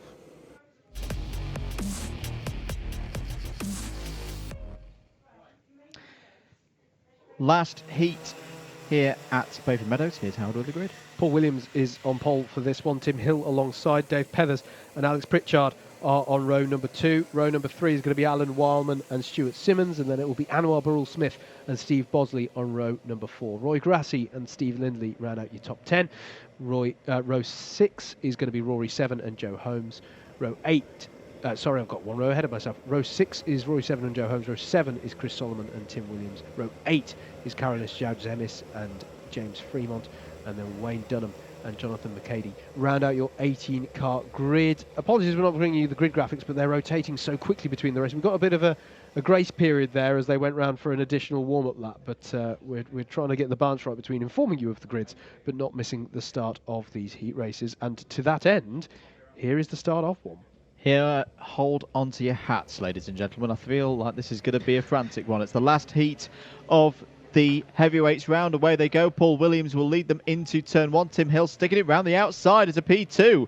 I think that's the first time someone's done that so far today, but he's got the 127 of Dave Pethers on the inside. Alex Pritchard trying to go around the outside as well, and here they all come. Anwar Barul Smith and Joe Holmes in there. There was a bit of loading into turn number 3, and side by side Pethers, Barul Smith and Holmes false starts. Yeah. Good decision there from race control. There was too much loading there into hairpin 1, turn 3. Yeah, Stuart Simmons was definitely unhappy with how that one started. I think he drove most of that first third of the lap with his one hand off the wheel to gesture his unhappiness about it, to be honest. So we will form up again. We'll not 1 minute off. So that's just going to ramp up the pressure and make it just that little bit more frantic because it was otherwise going to be too calm. Hello to Ralph King. Brilliant coverage as always by Alpha Live and DDMM. Any chance of streaming a YDC round next season? Potentially. Have a chat with JV. Yeah. If that's what the people want. JV is a man of the people. And we can see what we can do. But yeah, false start. We'll go round again. And I think we're going to go for another formation lap as well, because the grid isn't formed. This will knock at least 1 minute off of this race time, so it'll be a 6-minute sprint, I think, instead of the normal 7. Plenty of people down the order to watch how they come up through the field with this one, Andrew, not least Anwar Barul Smith and Joe Holmes, who earlier on you were talking about how they're going to be quite prominently featuring in this championship all the way through to the end of the year. They are both in this one. Going to be interesting to see how they can work their way up through the order. Should say as well, Young Drivers Championship, one more round of it this season. Yep. Curtailed obviously by COVID-19, which is a shame, but November 29th at Buckmore Park. If you're a young driver between the ages 14 and 18, want to get involved, head across to the website, check out the details, and get entered for that last round of the season. Right, here we go then. Attempt number 2 for the start for heat number 12. Paul Williams on the left of your screen, Tim Hill on the right. Away they go for 6 minutes. Here at Bayford Meadows, Anwar Barul Smith already cutting in. Will Tim Hill hold it round the outside again? No, unfortunately, he's going to get overtaken by Pethers there. And I think Pritchard was looking to the inside as well. Simmons there in the red and blue helmet coming through the field, tipped by Jay Elliott to win this one, but a relatively clean start, that one, Howard, compared to the first attempt. Yeah, Hill was able to come back at Pethers, though, round the outside of 2 and 3, so he's been able to hold second place there. So it is Paul Williams ahead of Hill and Pethers, battling there between Stuart Simmons and the 77 of Alex Pritchard, and Anwar Barul-Smith has capitalised on that, getting both of them into the long left-hander of turn number 8, as they all work their way through in the latter half of this first lap. Nice move by Steve Lindley there, just cutting underneath and getting a couple of positions. I think Rory Sevens had a cracking first lap. He got a bit of a tap there at the end, but I think he's one of the biggest movers of this first lap. Oh, maybe not so much. It hasn't gone so well in the latter half. Paul Williams it is who leads. Dave Pethers has got by Tim Hill. And Anwar Barul-Smith's going for a move, a double move down the inside into turn 3. It's not quite come off for him. And they're all squabbling. Oh, here he comes as well. Joe Holmes with the number 1 on the inside of Alex Pritchard. Steve Lindley still in there as well. This is brilliant stuff, isn't it? I'm loving the racing so far at Bayford Meadows today. But yeah, somehow Joe Holmes just able to play that to his advantage there, up into 5th place, I think, now, as Lindley is on the outside. I think that's McCady going down the inside of him. Jonathan McCady in the mid-pack there through turn 8 as we come on to a new lap with Paul Williams leading. He goes defensive against Dave Pethers. Pethers is going to go to the outside to try and get the switch back, and then behind them Tim Hill and Anwar Barul-Smith take the conventional line, so that's going to set them up nicely into turn 2. And going defensive still is Paul Williams, but that's going to allow Tim Hill a go at Dave Pethers. Pethers is going to hang in there though on the inside of 4, heading towards the hairpin at 5 now. And look out for Barul-Smith trying to take both of them. He's got Tim Hill, but can he hold it round the outside? No, Hill's going to come back in the 74 kart against the number 3 kart. This is fantastic stuff, and now Joe Holmes is on the tail of Barul-Smith, as still Dave Pethers is pestering Williams for the lead of this one as they head towards turn 8. Look at how close they are, nose to tail, coming through this latter half of the lap. As you say, Andrew, this one is just going to run and run this heat. I'm loving this. We've got a Gandalf. You shall not pass, says Paul Williams to the whole of the... Look at them all coming through here. Oh, now this is going to be a challenge as once again Williams goes defensive. Pethers looking for the Sean Briley switchback. He may have it on here. Oh, the brave defence by Paul Williams is over, and now Tim Hill's going to look to the inside. There's a bit of tyre smoke there. Simmons is to the outside of Holmes and Barul-Smith. Slots back in there ahead of the reigning champion. Dive down. Oh, no. It's half spins and gets saved by Alex Pritchard. Does Simmons. It just went for a big move down the inside of Barul-Smith. Locked the rear axle. Was a bit lucky to carry on there. But Dave Pethers leads with... Has Tim Hill managed to get through and into P2? No, I think he's still there. It's Paul Williams still up towards the sharp end of the field. Steve Lindley's been involved in pretty much everything so far in this race. Steve Bosley trying to find some space out there. Curb warning for Tim Williams, the number 157. A fair play to Paul Williams, Andrew, because I really thought that might be a case of a stopper in the bottle and just everyone was going to come through. But he managed to regain his rhythm and hold off Tim Hill. And Tim Hill can be quite a robust driver when he wants to be. Go for that pass. And look at this. Joe Holmes now down the inside of Tim Hill into turn 3. How it's changed since a lap ago. Earlier, like Stuart Simmons was trying to put a move on Joe Holmes last lap. Here he is down the inside of Paul Williams now, but Williams will have the inside for the next corner. All of this is allowing Dave Pethers to check out at the front. I've been very impressed with Pethers across all of his heats, and he's setting himself up beautifully here to finish off his heats run with a win here as Barul-Smith goes through on Holmes.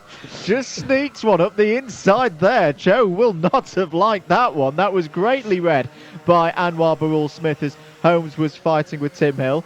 I'm worried about Tim. He's just come back from a broken collarbone. He's fighting it out there really, really hard. Take care of yourself, Tim. As the 141 of Stuart Simmons is still there down the inside. Here comes Joe Holmes again on Anwar Barul-Smith. Takes that position back.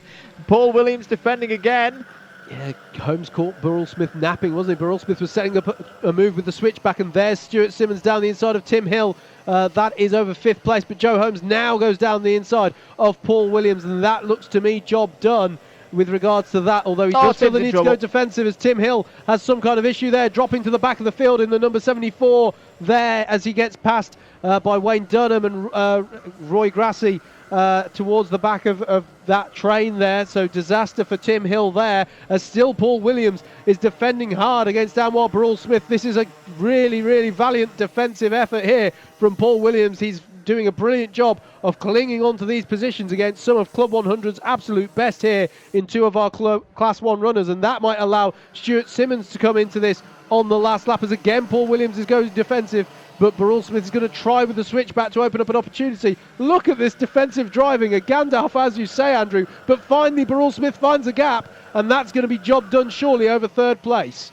Let's go, Peathers, says Jack Harding on the YouTube comments. He's got over nearly a second and a half lead as we're looking here at Simmons trying to go around the outside of Williams if he can keep his nose in. No, shut the door, says Paul Williams. I've loved this performance from the driver in the number 65. He's often on the cusp of being one of the top super heavyweights, and he's really shown that. But here is Dave Peathers, who's kept it calm, kept it collected, and is going to come round the last couple of corners to take a very well-deserved victory, an overall victory and a C2 win as well. Let's see where he is on the grid, but that is nice and tidy there from Dave Peathers. He beats Joe Holmes and Anwar Burrell Smith to the win. Paul Williams is next. Stuart Simmons recovers to 5th, Alex Pritchard 6th, then it was Rory 7th, Steve Lindley, Steve Bosley, Tim Williams wrapping up the top 10, Jonathan McCady, Wayne Dunham, Roy Grassi, Tim Hill, Carolus Jauzemis,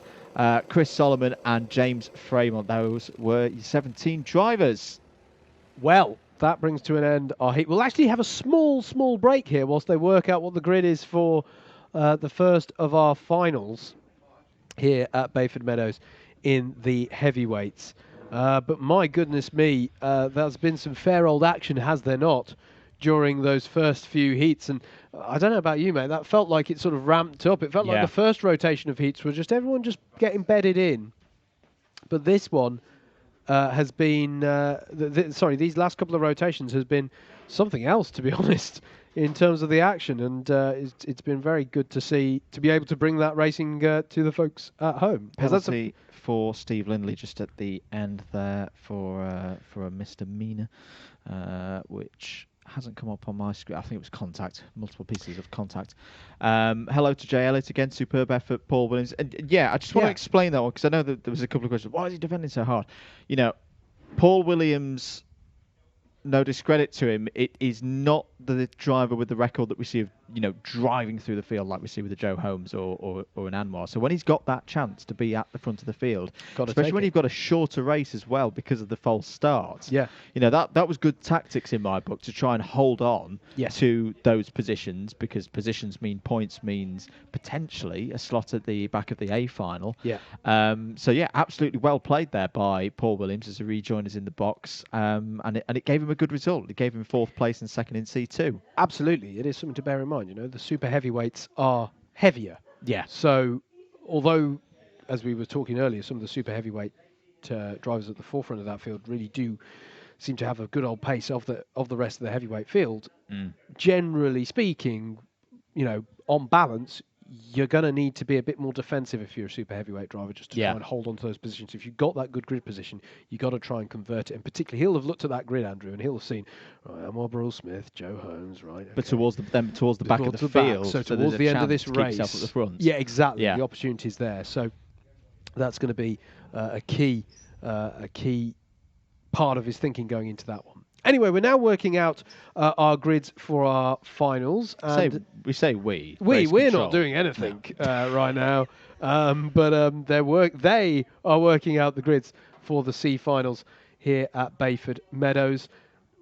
And don't forget that if your heats haven't gone very well, I don't want to single him out, but I think I'd single out someone like Vinod Hirani, who maybe just hasn't had the rub of the green with those heats and how they've gone down for him.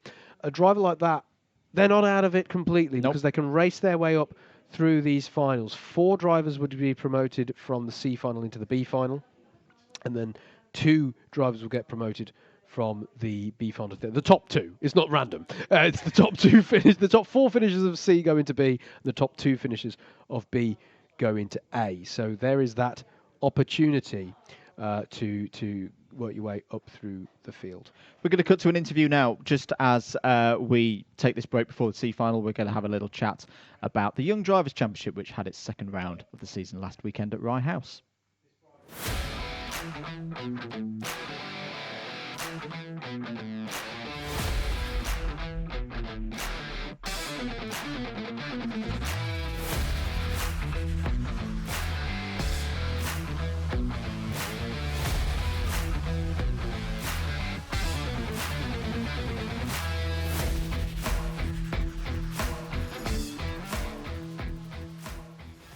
So yes, Club 100, we are launching the first ever high-performance two-stroke arrive and drive series for young drivers. We're naming it the Young Drivers Championship, designed for 14 to 18-year-olds. So, 26 years Club 100 has been racing now, and we've had thousands through the door enjoying their racing with us at that level playing field in a high-performance kart. Most of the drivers have tended to be sort of 18 plus, even going up to 70 years of age. And I think the awareness has not been there for the last couple of years that we can take drivers at the age of 14, in the year of their 15th birthday, they can race. So we thought it would be ideal to introduce something that attracts the younger driver and have them all racing as a group together, separate from the main Club 100 championships on a separate weekend. So young drivers out there looking at this video may be thinking, how does it work? What's it going to cost me? £1,400 is what it's going to cost you for a full season. 7 rounds of racing in the Young Drivers Championship with absolutely no hidden extras. So you're probably thinking, well, if we damage the kart, do we have to bring our own fuel? Do we have to do anything with regards to tyres? No, everything is provided. Your transponder is provided for the timing. Even race kit is provided if you don't have your own racewear. Drivers just simply need to turn up and drive. Hello, I'm Josh, I'm 15 and I'm from Norfolk. I've been racing in Club 100 for just over a year now. I really enjoy racing with these new karts. What I really like about Club 100 is the fact that no matter what driver level you are at, you will always have someone that you can race against because there are so many people. I really love racing in the quicker karts with the two-stroke engines because I find it more fun. What I also enjoy is that everyone is on the same equipment and it's also pretty level, so it's all down to driver ability. I'm Bailey Morgan, I am 14 years old and I am from Hastings. I started karting when I was 5 years old and I've been in Club 100 for about a year now. What I love about Club 100 is the sheer speed of the karts and how the brakes are really good at the same time and how each and every track is different in its own way. Well, it is really good because it's more clean, more fair, and the karts are obviously more fast, so that's more enjoyable. My name's Martin, I'm Josh's dad. We got involved with Club 100 just over a year ago. We really got involved with the championship. We found it so friendly, we found it a nice level playing field for the kids and adults to race. But more than that, it's a good family get-together. Josh is talking to his chums that he's met racing. We're talking to the parents. It's become a real social event with us. My name's Chris, I'm Bailey's dad. I go to all the races with Bailey in the current championship at Club 100, but we've got a new concept coming out next season called the Young Drivers Championship. It will put Bailey and other youngsters that are currently in Club 100 into the same bracket. It's a brilliant idea, and you know, to bring more young people into it, and hopefully, you know, they then move on to the bigger championship, you know, when they feel in this, you know, they're at the appropriate age and readiness, really. So Motorsport UK, the UK's governing body for all things on 4 wheels, right up to Formula 1. They recognise Club 100 and they think the Club 100 concept is a good thing, and they really do want to get involved in the Club 100 arrive and drive concept. So for the first time for next year in the Young Drivers Championship, which we're introducing, drivers that take part in the full season will be able to achieve their full race licence with Motorsport UK. I really look forward to racing in the Young Drivers Championship next season, as I think it will be nice to race against people my own age. The Young Drivers Championship is a brilliant concept. We're really looking forward to coming. Joshua, to be able to race with people his own age on a level playing field is second to none. I can't wait to race in the Young Drivers Championship. So if you want to get involved in the Club 100 Young Drivers Championship next season, just head to the website www.club100.co.uk or find us on Facebook, Club 100 Racing. That piece there, filmed here at Bayford Meadows last summer, whilst we were preparing for the Young Drivers' Championship. 2 rounds out of 3 this year. Obviously, the 7 rounds that were planned had to be curtailed, sadly, slightly, due to COVID-19. But you can still get involved. So if you're between the ages of 14 and 18, or you've got a racer who you take care of who is that age, do get involved. Head across to the website www.club100.co.uk to find out more info on that. We are talking about it as well, the Young Drivers' Championship, on our podcast, which we'll be having a review of all the action, not just here this weekend, but also last weekend at Rye. As we say, round 2 was held at Rye last weekend. 2 classes, of course, lightweight and super lightweight, for those runners. I'd have never been in that. But Jonah Barker took a double win last weekend, if you weren't aware, in the lightweights, and Adam Harding took the final victory in the super lightweights. But it's been good to see the numbers in that series, being good even through this slightly chaotic, well, not slightly chaotic, very chaotic year. All going from strength to strength for the YDC. Yeah, and I felt so bad. Obviously, there's various reasons why it's been a very an unfortunate year with what's happened. But I do feel kind of bad for the YDC in that it's had to be curtailed. But it's still great, as you say, mate, that they've been able to nevertheless get those strong and healthy grids. And I really think, as you say, if you're a young driver out there, or a young driver out there, it's definitely worth giving a consideration as a cost-effective way of going racing, and a hassle-free or an equipment-free way of going racing as well is the big draw there as well. So definitely check that out. One more round to go of it this year, and of course, hopefully up to full strength as originally intended going into 2021. The other thing, just before we move on to the grids for the C final as well, with something, say we see it here today, we see it in the Young Drivers' Championship as well. If you're a small team, say it's just dad and lad in a way, you've got that pressure taken away of, oh my goodness, we're racing up against such and such a team that's got all this big massive budget. Absolutely. Which you do see at that higher level of the sport. But Motorsport UK, of course, recognising it as a step to maybe get into that one day, it's a good level for young drivers to come in, prove themselves, and then, as I say, move further up the karting ladder that Motorsport UK have been putting together the last couple of years. Absolutely. It's a big deal, that recognition from MS UK, that Club 100 has these days. And again, I feel that 2020 is slightly taken away from that, but it's a big deal, and that's just another fantastic thing that's been able to be offered with the YDC, and of course Club 100 generally, with the MS UK association now going on there, is a really powerful addition to Club 100. So definitely check it out. Meanwhile here, mate, we have got some grids now put together going into our trophy finals.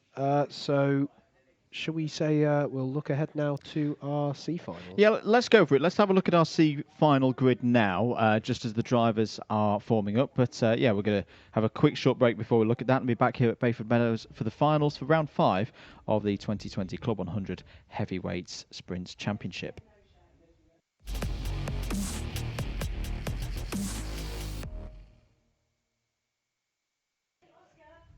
So the grid then for this C final, top 4 at the checkered flag, remember, move into the B. So Luke Phillips has pole position for this one, determined by points from the heats and then by fastest lap across the races so far this morning and early afternoon. Blake Temperley joins him on the front row. Wayne Dunham and Andrew Perry are on row 2. If the results was to stay as that and it be really dull and there'd be no overtaking, those would be your top 4 moving through to the B final. But we don't want that. We want lots of overtaking. So here are the drivers looking to move their way up and take those positions away. Elliot Muse and Sonny Cundy are well positioned there on row number 3. Could they move up into the top 4? Time will tell. Richard Neal and Carolis João Demis are on row 4. Jason Bear and Jason Small start on row number 5. Vinod Hirani, as Howard mentioned, look for him coming through the field from row 6 alongside Lewis McKinnon. Moving into the midfield of this C final then, Dan Smith and James Dunnett will go from row 7. Jaden Cadigan and Jonathan Purton will go from row 8. Lee Woods and Martin Robinson go from row number 9. And then drivers looking for points and pride more than anything. It's going to be a tough ask from the back of this field to get into that top 4, but Chris Solomon and Peter Clark go from row 10. Elliot Garnett and James Fremont are on row 11. Ryan Baines and Doug Cook are on row 12. And last but not least, Alan Wildman wraps up the 25 carts in this C final. Good numbers there in the C final. Very good numbers, mate. To be able to have a 25 kart grid in your C final is quite something. But what it does mean is you've got a very healthy bunch of drivers fighting over those top 4 places. I've just checked the B final grids, mate. None of our podium positions would be decided in this C final.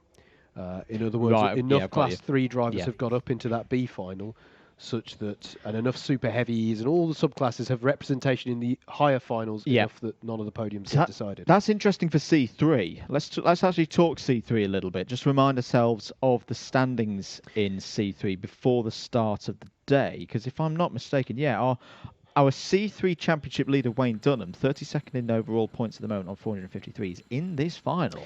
Yes. So he's got to get himself through if he's going to hold on to that championship lead. Nick Pollicott, who is just below him in that championship, Andrew, is already up into that B final grid I've just spotted. So that's an interesting aspect to this one here.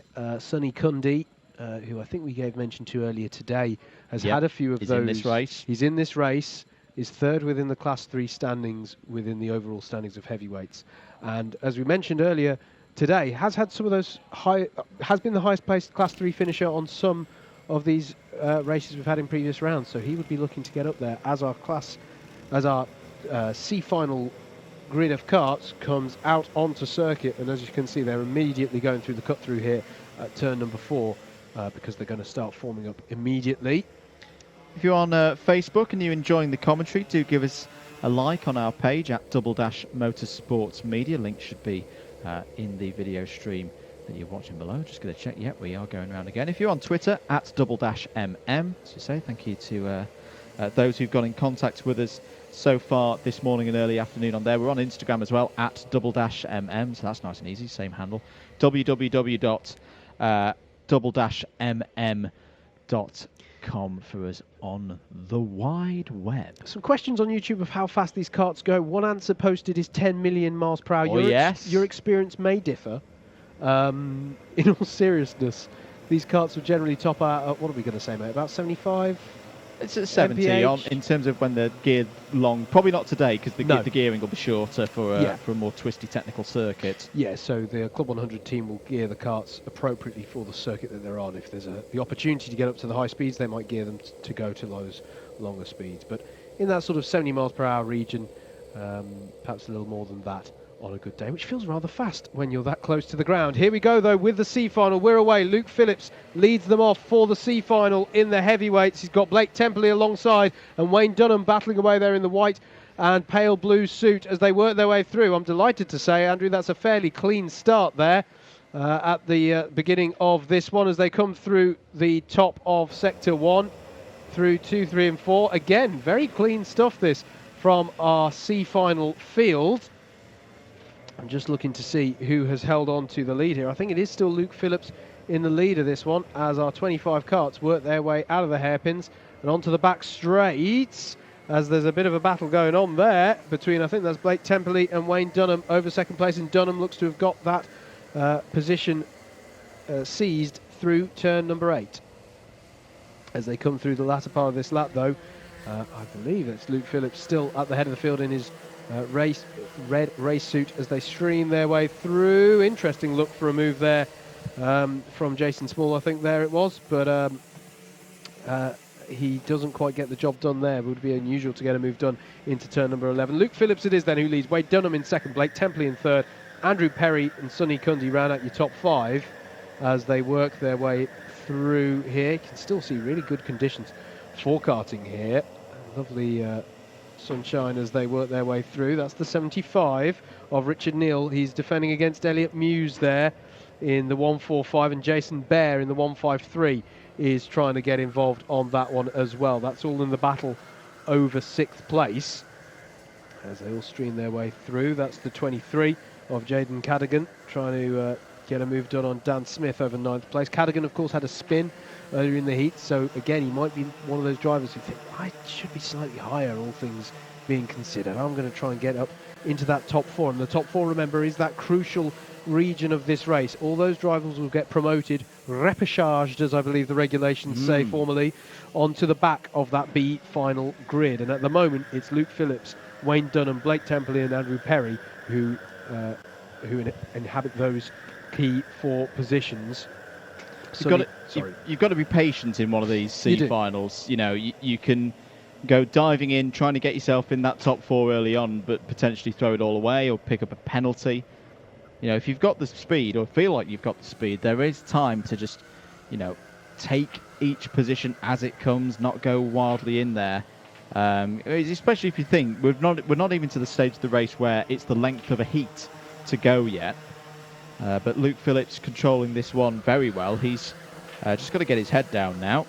And I think that, sorry, Andrew, I think that's an important point you make, though, about how, you know, under the standard format where you've got lightweight, heavyweight, you do get a bit more time between these races to think it through, whereas these drivers have just come fresh off the heats. Yeah. We had a bit of a break there, and you and I had a bit of a chat, and it was all nice. But essentially, it's bam, bam, bam, straight through the races. And you're right, it's important to get your head settled and get into that slightly more patient way of approaching this longer race. I mean, especially if you look at the situation, say, Jason Bear's in at the moment, 8th place, but he's in the mix. You know, he's only a couple of seconds off where that cut-off is. You know, if these guys start fighting, as they are definitely starting to do now, as Sonny Cundy's trying to make his way past Andrew Perry, he could still be in the mix here for a positive result, as once again, the 145. Elliot Muse. Yeah, trying to get the move in on Sonny Cundy. I think actually Perry and Cundy swapped round and then swapped round again over the course of that lap. So the history books would show that nothing happened on that lap, but we know the truth. Muse got past Richard Neal as well to be in that position of 6th to challenge Sonny Cundy when the opportunity arose. Big lap there from Wayne Dunham. He's broken away from Temperley. He's got the fastest lap of the race so far as well, a 55.5. Yeah. So he's looking comfortable now. If he does catch up to Luke Phillips, he just needs to push on. Doesn't need to start attacking and benefiting those behind and encourage them back into the play. But this is the big one at the moment. This is 3rd place that we're battling over here. Blake Temperley trying to hold it there with the green plate of the 100 in the super heavyweight. Andrew Perry in 4th place. This is where the big prizes for getting through to that B final are going to be decided. And Perry, if he thinks he's quicker at the moment, then Temperley will want to get through and then get up the road. But at the moment, Temperley is holding on to that position. 7 minutes and 12 seconds to go. Oh, and there's a spin, big spin. And that is Andrew Perry, who I don't think there was any... start from the grass. I don't think there was any untoward contact or anything there, mate. I think he just got so bold on the brakes. I was just watching, actually, because I noted that Blake Templey seems to have quite a late turn-in technique generally around the circuit. I was watching for that, and just from behind him, Andrew Perry just spun around there, and that was a big moment for him, but he has been able to get recovered. I think he'll get away with the start on the grass, maybe, mate, because he did have traction, and the big risk, of course, is that you start spinning up the wheels, but that's not my call to make. Yeah. But, you've got to be a bit careful of that one when you spin out. And... that again, I think, is a something to get used to in this Club 100 carts. Of course, traditionally, when we didn't have the clutches, before the era of Club 100 ROTAX, you'd be getting out of your kart every time. And for drivers who have been in the series for a number of years, it's quite familiar, as there's a little tap on the rear there of the 75 of Richard Neal. That's Jason Bear trying to get by there, and just needs to be careful. It's not that. Obviously, we're aiming for a no-contact sport here, but just needs to be careful going into turn 1. If you have the overspeed, you've just got to judge that switchback correctly so you get your nose alongside when there's the gap for you rather than with contact. Elliot Muse has got away from this as well. He's worked his way up to 3rd and is now clear by about 1.2 seconds. So I think we can start to book out 1, 2, 3, and it's all going to be down to who can get this 4th and final spot in this race to be promoted up into the B final. At the moment, it's still with Blake Temperley. Sonny Cundy Neil and Bear all behind, forming up. This is the battle for second place. These are two drivers who just need to work together at the moment. No point, again, fighting. In fact, hang on, no, it's something different there. Is that change for the... No, that is a change for the lead. Yeah. Sorry, that's a change for the lead. Wayne Dunham has gotten to the front, past Luke Phillips, and they should be well clear. They're more than 4 seconds clear of Elliot Muse. Penalty, restart on the grass. I did think it was going to come in, mate. I know what you mean with it being dry, but the rules are the rules. A restart on the grass in any condition is a penalty. Yeah, no, that's fair cop. That is what the rules say, and under the letter of the law, that was an offence that can be penalised. He is at the back of the field. Contact! There's contact. That's crucially for 4th place, Andrew. That's Temperley round, and that will have been contact from Richard Neal, I would wager, for that one. So controversy there, and we'll have to keep an eye on where the penalties come out. And there is a penalty. Take out, yeah, there it is for Sonny Cundy. Sonny Cundy, ABC takeout, and that means that Cundy is out of this one. Ooh, sorry, I thought Jason Bear was going for it. Look at this now. This is what we were saying, that Jason Bear, just keep it nice and clean. Don't do anything silly. You'll gain at least a couple of positions in one of these C finals. And now he is one overtake away from working his way up into the B final. The number 76 is out of this, of course, now because of that takeout penalty, which will be at least 4 places, probably more. Out of this, but what you and I would call a disruptor, mate. He's still physically there on track and can influence this battle. And of course, his perspective now is, well, I can't get the promotion, so I may as well get the points. Positions mean points. So he's going to be in this to take as much as he can. Is going defensive now is Richard Neal, who currently sits in that crucial 4th place. Bear trying to go around the outside. That's very brave, but somehow manages to hang in there, not run wide over the concrete, and also not open himself up so much to attack that he got overtaken by Sonny Cundy. So lives to race another lap there, does the number 153 of Jason Bear. Still in the wheel tracks of Richard Neal over this 4th place battle. There's plenty of time here, though. 3 minutes to orchestrate this move for 4th place. And as we were saying, Andrew, going into this one, that's significant for Sonny Cundy now. 3rd place in the standings overall in terms of Class 3 runners. Yep. And he now knows that he won't be scoring more than the points for being in this C final. So, as I say, he just needs to look to try and score as well as he can now. But yeah, not the best day of the year so far for this. And look at that battle just in the back behind them. That's the battle between the recovering Blake Temperley, who's going to feel a little bit aggrieved, of course, for that takeout, the victim of that takeout. James Dunnett is with him, as is Jaden Cadigan, and Jonathan Purton's just got past Vinod Harani for 10th place. This is a tasty little battle going on further down the field. It is indeed. You never know. It still could break down and come back to Blake Temperley. This, we've said it with Jason Bear when he was back down in 8th. Still a good amount of time on this one to go. Top 3, as we've mentioned, are just gone now, and just need to bring this one home. Up the inside there, the number 23 is the number 148 of Purton. So Jonathan Purton through and past Jaden Cadigan there.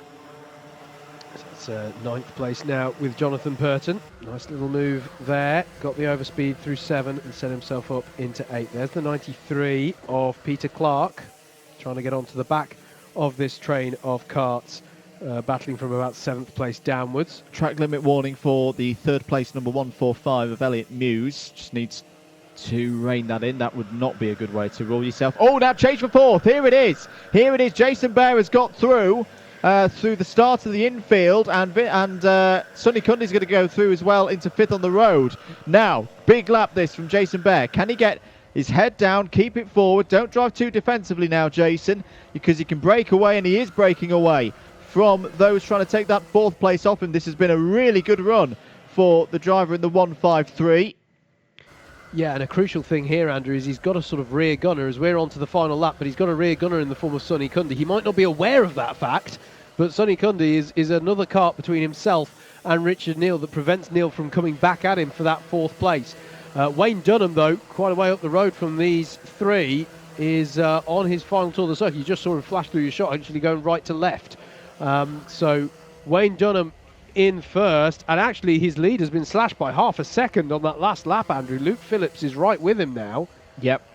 But these drivers would do well not to throw it away with something too careless. There is a trophy, though, for the C final winner. Yeah. There's a nice little piece of glass for the winner to take home, so that will be on their minds. But you're right, they don't want to do anything too silly. This is the key battle, though, that we're still watching, because this is the final spot of the B final. Oh, as Bear runs a little bit wide, but if Cundy does overtake him, it's still going to give the position to Bear, because remember, the number 76 has a takeout penalty for the incident with Temperley earlier in the race, as Wayne Dunham takes the C final win. Phillips joins him in the B final, as does Muse, and Jason Bear. Great drive from P8. Had to keep his nerve, and he did keep his nerve. He gets the final spot in the B final, well deserved. Sonny Cundy 5th, but has a penalty. Richard Neal 6th. Blake Templey 7th. Will be disappointed considering he was in that top 4 for a long time. Vinod Hirani, Jonathan Burton, Dan Smith, your top 10. Lee Woods, Jaden Cadogan, James Dunnett, and Carolus Jauzemis for the number 59. Peter Clark wraps out the top 15. Then it was Lewis McKinnon, Jason Small, Elliot Garnett, Andrew Perry, Martin Robinson, your top 20. Chris Solomon and James Fremont, 21st and 22nd.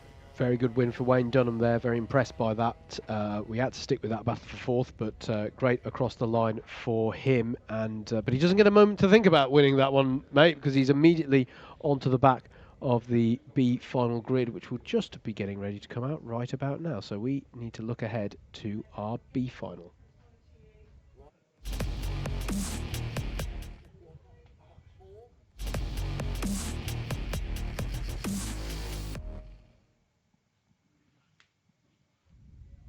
B final time here at Bayford Meadows, all the Bs. Here for Club 100 in association with ROTAX, round 5 of their Sprints Championships for 2020. As we say, we've just seen our C final. We'll wait for that result to be confirmed. Of course, there's some weighing of the drivers that needs to be done for at least the top 4 to make sure that they were all above board. But let's have a look at our B final grid. As it stands at the moment, remember we will have 4 karts joining the back of this one. Rory 7 and Kieran Chigsey are on pole position. So if this result was to stay as the grid shows us, they would qualify through to the A final. Ben Bennyworth and Dave Longman are on row 2. Steve Lindley and Darren Townsley are on row number 3. All with the shots of moving up into the A final. Let's have a look then at row number 4. And, oops, there we go. I thought the graphic had paused for a second then. But Paul Williams, deserved front or towards the front of the B final start there after a great last heat. He starts P7, Andrew Cherry alongside him on that 4th row. Richard Newton and Tim Hill starts from row number 5. Justin Shaw and Matt Kendall needing to work from the midfield there on row 6. James Workman and Bradley Shears go from row 7. Tim Williams and Richard Lazenby are on row 8. Jonathan McCaddy and Simon Kavanagh start on row 9. Dimitri Zeldin and Chris Kirk are on row 10. Rory Grassi and Nick Policott are on row 11. And then we will also, remember, have our 4 promotees, our repechage drivers from the C final. Have we had the C final confirmed? Now confirmed, mate. So it is Wayne Dunham, Luke Phillips, and then Elliot Muse and Jason Bear. They were all within the correct weight limits of this class, so they are all successfully repechaged onto the back of your B final grid. Pies eaten and lead placed on carts. That is good to see. Hello to Mr. Stephen Hicks. I'm not quite sure where in the world he is at the moment because he seems to be here, there and everywhere. Will there be an Alpha live stream at Wilton? There will for the sprints round.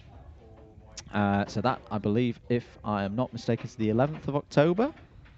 Yes, mate. So the 11th of October is the next streamed round for Club 100 Sprints. Apparently he's looking forward to racing me in the E60 on the Saturday. Well, that's a very big assumption, Mr. Hicks, that I have remotely any speed to be up at the front with you, which, let's be honest, ain't going to happen. Ain't going to happen, son. And if you're back in the midfield racing with me, then there's something terrible that's gone wrong. So there's a very harsh comment that just sprung to mind about blue flags, but I'm not going to say it. Hey, Anyway, hey. No. Hey, it's Wilson. No. I'm hoping to You at are least good. stay on You the are lead good. lap. No, mate, you are good around Wilton, to be fair. To be absolutely fair. I just want to be clear, into this B final.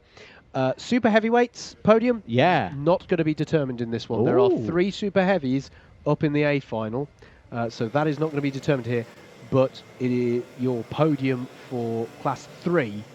There are no Class 3 drivers up in that A final, so that's going to be one to watch out for here in this race. Who can claim those podium positions in Class 3? It's not inconceivable we could get a Class 3 driver finish in the top 2 and get promoted to the A final, but at the moment we don't have any A final Class 3 drivers, so that's the podium to look out for being decided in this final. Right, we're going round again, which is good because it also gives me a chance to give a shout out and a plug, because Mr. Hicks has been in contact. September 23rd. If you're an iRacing person and you're a Club 100 or a BUKC racer and you don't know about the Club 100 Legends iRacing Championship that we hold on our Double Dash Motorsport Media YouTube channel, get involved. C100 iRacing on Facebook is the group that you need to go to get involved. Our next round at Spa-Francorchamps will be on the Wednesday evening of the 23rd of September, and it's been good fun. It's a fun championship. Great. It's nothing too serious, but it's been a good bit of fun that we started during the midst of lockdown that we're carrying on for the rest of 2020. So do go check that out. Absolutely. Here though, we are ready to get this one underway. Rory 7 in that number 19 on pole with Kieran Chigsey alongside in that 62. Eyes on the lights, engine notes rise, and we are away for our B final in the heavyweights. It's a good start from pole. Rory 7 retains the lead, but it looks to me like Ben Bennyworth has been able to hold the inside line from grid position number 3 and get past Kieran Chigsey as they head through turns 3 and 4, and they all work themselves out. Delighted to say everyone at least is facing the right way, and the start so far looks to have been called good as Chigsey is battling away with Steve Lindley there in the number 47.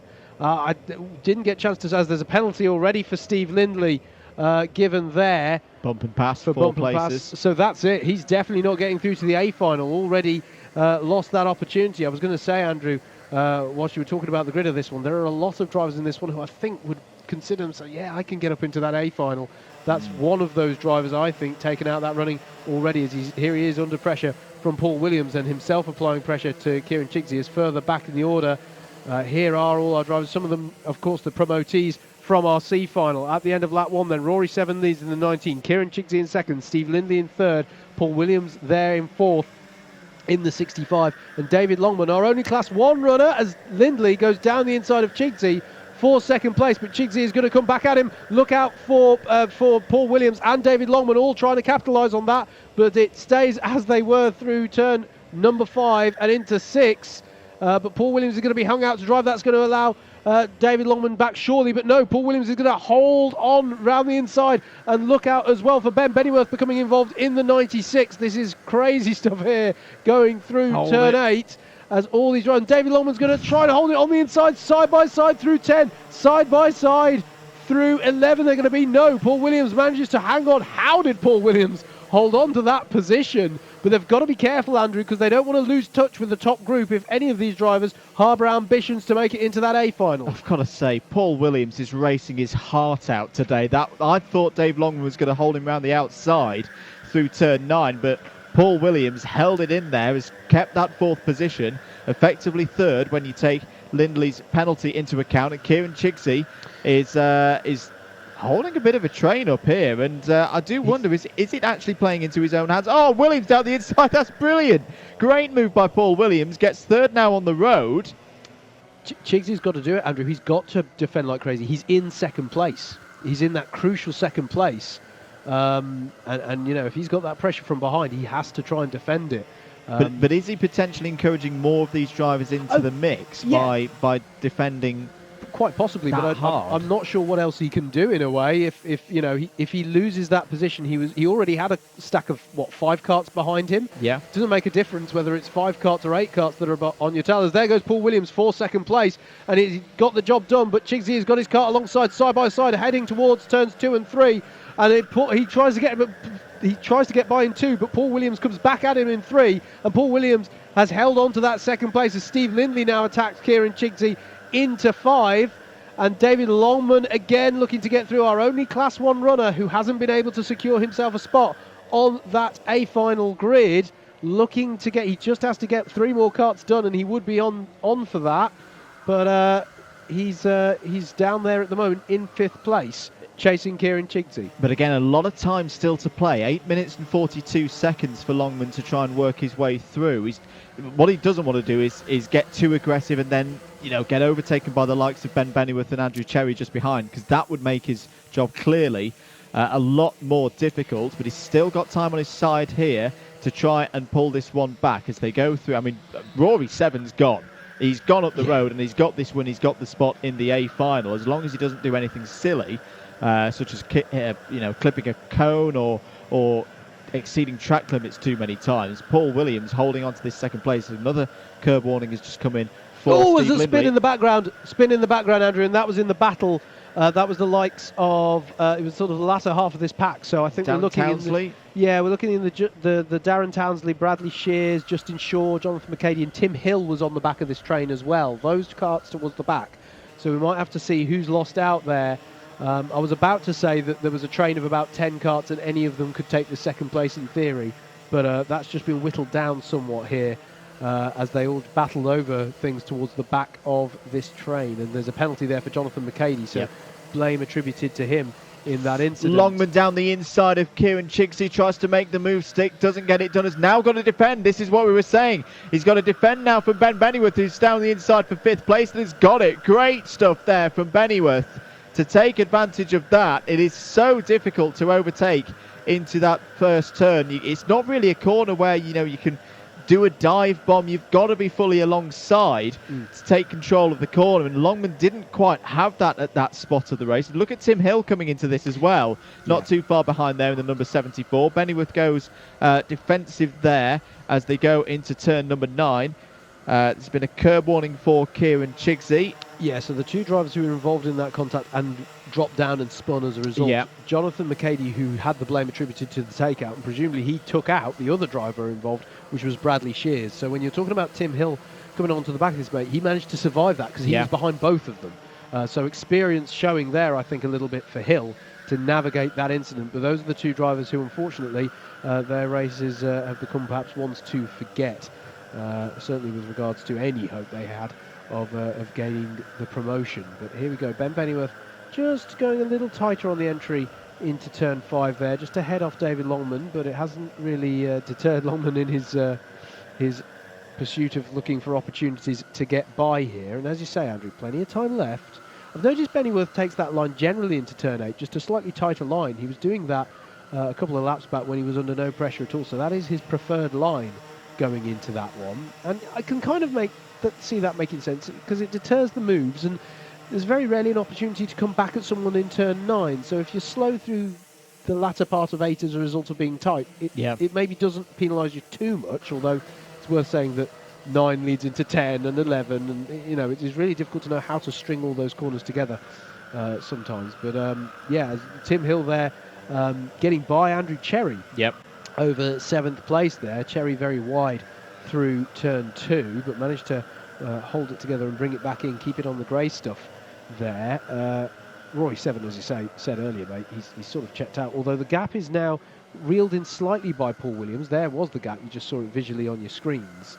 And here is Tim Hill having a look at David Longman round turn 8, and has he got enough alongside? No, Longman's definitely going to come back in turn number 9, but he's got it done. Tim Hill managed to get enough of an advantage through turn 8 to hold it around the outside of turn 9, and a good move there from a very experienced head in the paddock, Andrew, in Tim Hill. Well, he's had a bit of a break, obviously, from Club 100 whilst he's been repairing the broken bones.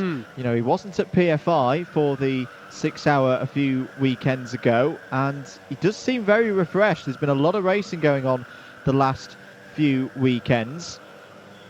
But Tim Hill, as he didn't have the best of luck in one of his heats, which is why he's in this B final, definitely has the speed Can he work his way through into that P2? At the moment, Paul Williams is holding this 6/7 second gap to Steve Lindley very nicely. But of course, Lindley has the penalty, so he kind of take him out of this for the top two. So the gap between qualifying for the B final and not qualifying for the B final is currently 1.8 seconds. Again, that's an issue as well. If Lindley were to get past Paul Williams, does Paul Williams know Lindley has a penalty? Because if he doesn't, what's going to happen is Lindley will get by, and Paul Williams will not panic, but he'll go, oh my gosh, I need to get by, as there's a penalty for our C final winner in Wayne Dunham. What is that for? That is for takeout. ABC Down the takeout. inside, very bit of contact there between Tim Hill and Ben Bennyworth. And Ben Bennyworth not too happy about it. Andrew Cherry now trying to fight and find a way through past Dave Longman. But yeah, it's important, Andrew, that if Lindley were to get past Paul Williams would risk throwing it away by trying to I've got to do a banzai move to get the promotion, and in so fighting, he could allow the others to get in on this one in the form of Kieran Chigsey and Ben Bennyworth. The other thing that I'll just mention, Howard, I don't know whether it was just a little mistake or maybe a little bit. No, it won't be traffic at this stage. Rory 7 just lost 4/10 of his lead. The gap is now down to 2 seconds. It's now 1.88. There's still a fair bit of time in this race. It might not be over here. Paul Williams is pulling that gap down and could be catching Rory 7 late on in this B final. Yeah, I'm just having a look out the window to see if I can peruse. No, I can't see 7 in any particular traffic, Andrew. So it seems to be on raw pace as Tim Hill goes down the inside of Kieran Chigsey over 4th place and gets the job done. Nice move from Tim Hill. Racing well, isn't he, Andrew, on his return into the sprint racing Club 100 fray. There is Paul Williams still in 2nd place with Steve Lindley behind him. Then Tim Hill now leads this pack. There's Ben Bennyworth still taking his tighter entry into turn 8 just to cover off any move from David Longman there over 6th place. And this is all brewing away nicely. We've got a couple of minutes left on the clock. What is the gap for the lead as they come around this time? Because I still think Paul Williams has been able to sort of set about setting good pace unabated. No, the gap's held this time. In fact, it's just 2 1/1000ths of a second that separate the lap time of our 1st and 2nd place karts. So the gap's holding now at 1.8 seconds.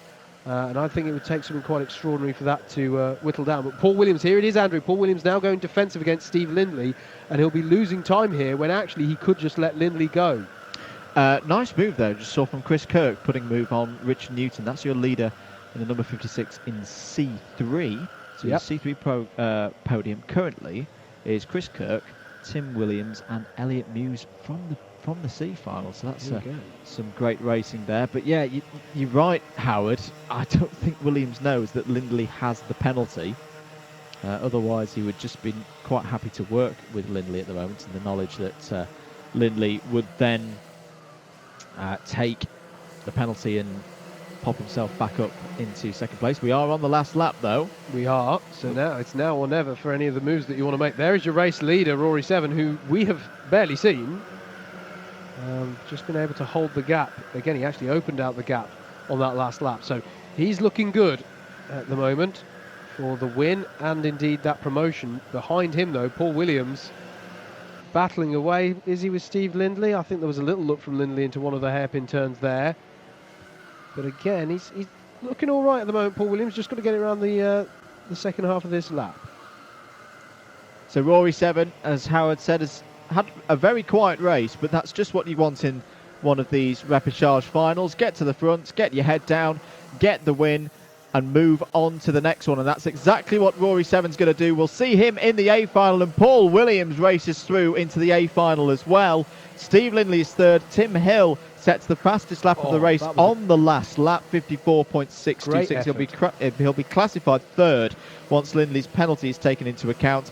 Kieran Chigsey, sorry mate, I've forgotten. We have got super heavyweights in the A final, haven't we? So yeah, he misses out there for super heavyweight. Ben Bennyworth, great racing from him again in 6th. Dave Longman 7th, maybe a little bit disappointed with that result. Andrew Cherry in 8th. Justin Shaw has raced well today. Top 10 there in the B final. Darren Townsley wrapping out that top 10. Chris Kirk is your winner in C3. Well done to Chris Kirk, the driver of the number 56. Tim Williams is 2nd in C3. Immediately behind him, Richard Newton It's next up James Workman, 14th. Elliot Muse from that C final gets on the podium in C3. Luke Phillips is next. Then it was Nick Pollicott. Good try from Nick, who started towards the back of that field and gained some positions across that 12-minute race. Wayne Dunham, Jonathan McCaddy and Matt Kendall wrapped out the top 20. Then it was Simon Kavanagh, Richard Lazenby, Bradley Shears, Jason Bear, Dimitri Zeldin and Roy Grassi. That was your 26 runners in the B final. We're going to take another short break here at Bayford Meadows with your commentary from Double Dash Motorsport Media. Next up, it's the big one. It's the A final for round 5 of the Club 100 Heavyweight Sprints Championship for 2020.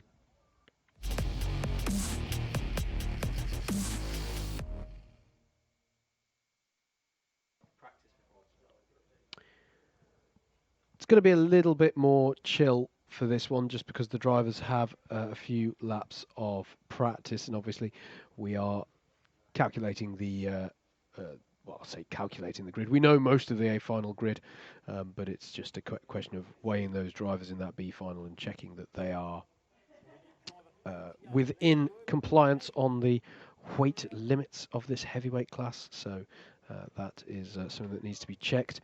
Let's take you through it, though. Let's talk you through this A final grid.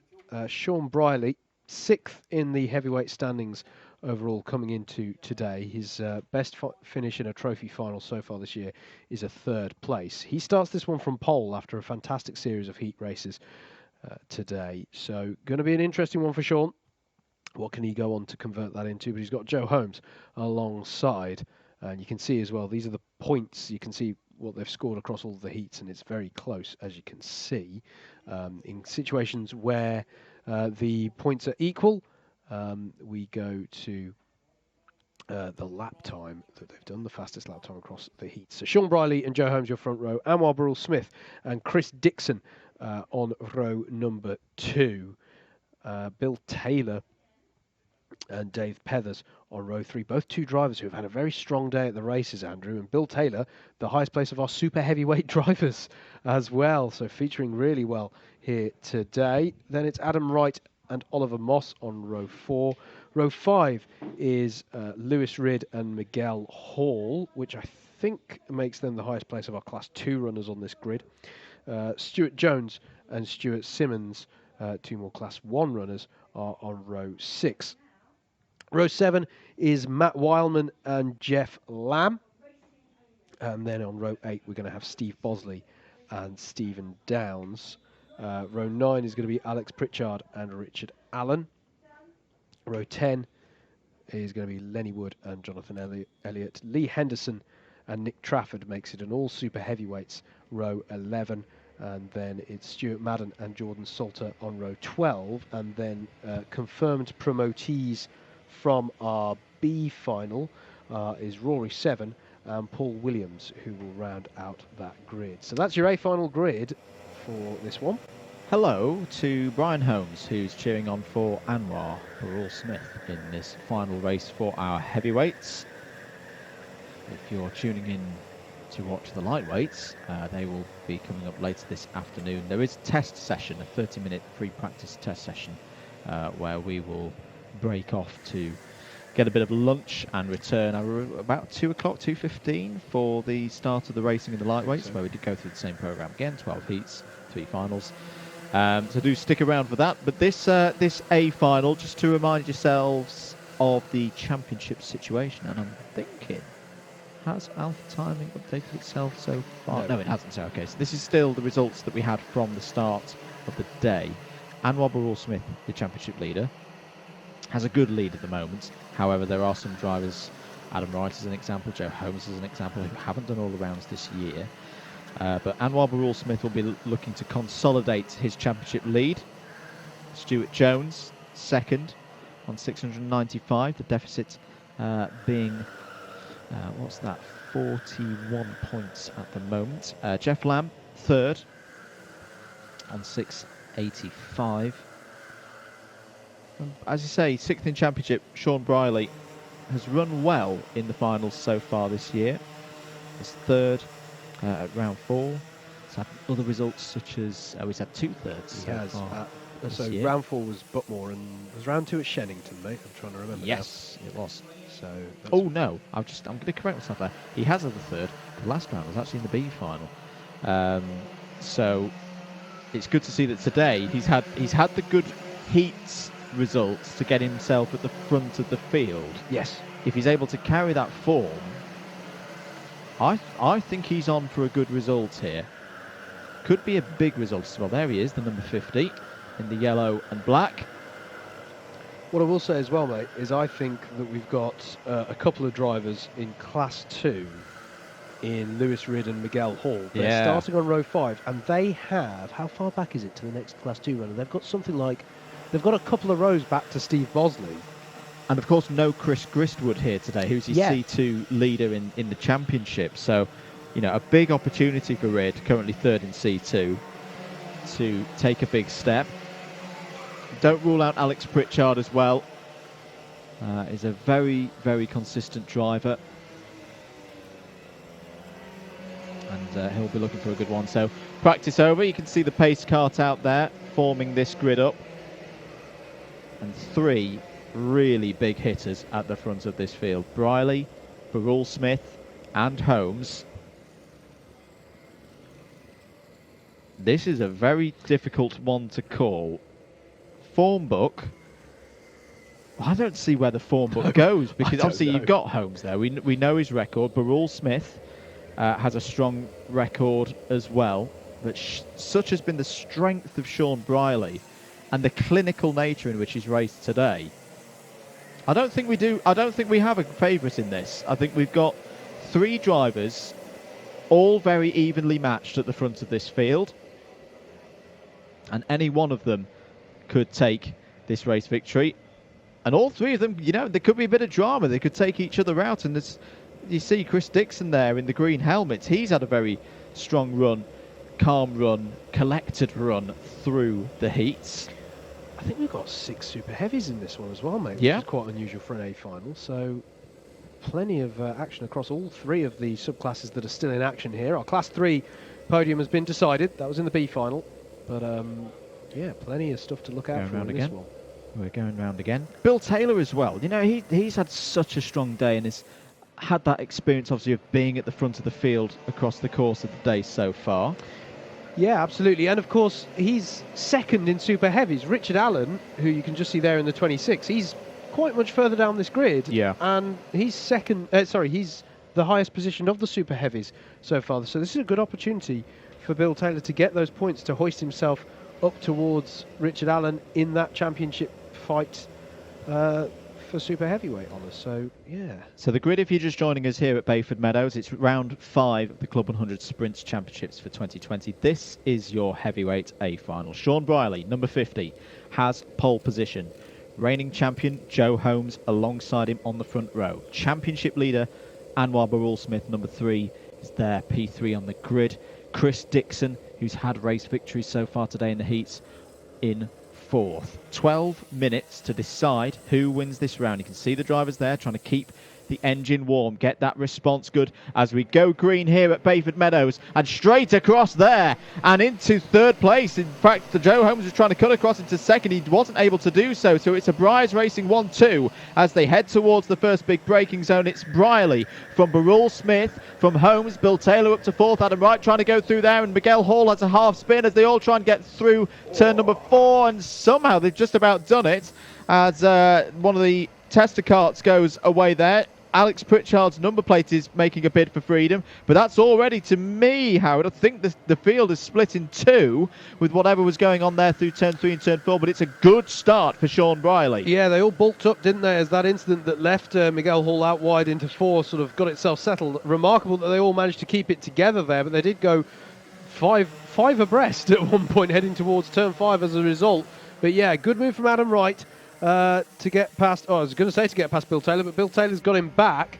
So as we finish lap number 1, it is Sean Briley in the lead of this one, ahead of Anwar Burrell Smith, Joe Holmes, Bill Taylor, Adam Wright, Chris Dixon, Dave Pethers, Stuart Jones, Stuart Simmons and Matt Warman to round out your top 10 at the end of lap 1. Oliver Moss has a penalty for a takeout, ABC, so that's his race results ruined. There's a contact warning as well for the 131 of Matt Wildman, and already it's this top 3. breaking away as Holmes goes down the inside of Burrell Smith for second place. Big move and gets it done. So Holmes up to second place then. Past Burrell Smith, but we've seen these two trade positions back and forth a couple of times already today. Yeah, and it's as you said with the other finals, mate. It's a longer race, so patience, at least perhaps for the first few laps, might be a virtue. I'm not sure how much it pays off towards the end. But yeah, Anwar Burrell Smith, no need to panic. He can look to get the position back. And Adam Wright has got by Bill Taylor as well over the course of that one. So Adam Wright, who, let's not forget, is also featuring fairly prominently in this championship as well.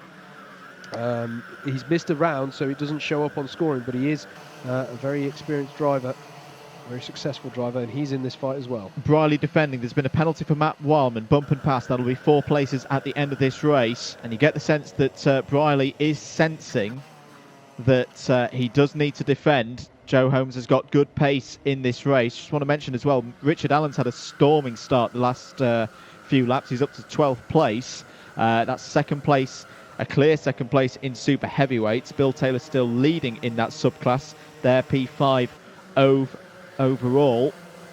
Matt Wildman has had a penalty. I'm not sure if we've covered that one. That's for ABC bump and pass. So 4 positions docked from wherever he finishes in this one. Oh, big curb hop there from Stuart Simmons. Is trying to work his way through. He's got past Stuart Jones for 8th place on that last lap, but still as he were at the front of the field. 1, 2, 3, Briley, Holmes and Burrell Smith. There's a penalty now for Stuart Madden, another bump and pass, another 4 positions there. That's significant in his pursuit of trying to get a podium in Class 2, Andrew, because he's currently the 3rd. Down the inside, sorry, Howard. Holmes going for a move on Briley and let him back through. Yeah, there was a bit of contact there, so that was correct by Joe Holmes to let Briley go back through.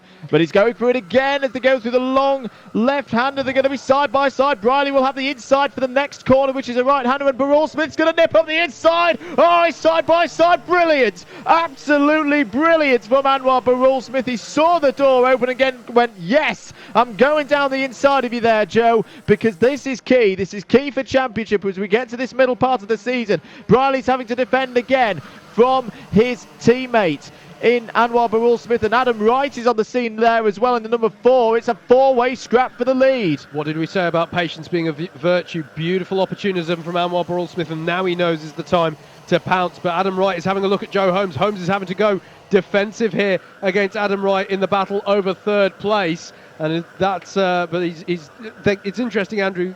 Burrell Smith and Holmes both on this lap going to the inside of corners, half in a defence but half in attack as well. Again, Holmes going shallow on the entry into 8. It'll push him out slightly wider, but there's not much that Adam Wright can do about it. What I'm going to dub a little bit the Ben Bennyworth approach to turn 8. Just go defensive on the shallower entry, and it won't do you too much harm, but it has allowed Burrell Smith just to break away a little bit, and I think Burrell Smith is going to get a few corners here of just focusing on Sean Briley here, as Briley's just a little bit tighter on entry. Can Burrell Smith tuck under? Yeah, he can. He's got a nose alongside, surely into 2, bouncing around on the tarmac, but Burrell Smith is through into 3 and gets the job done. Change of lead then on lap number 6. This is a fascinating A-final in the heavyweights.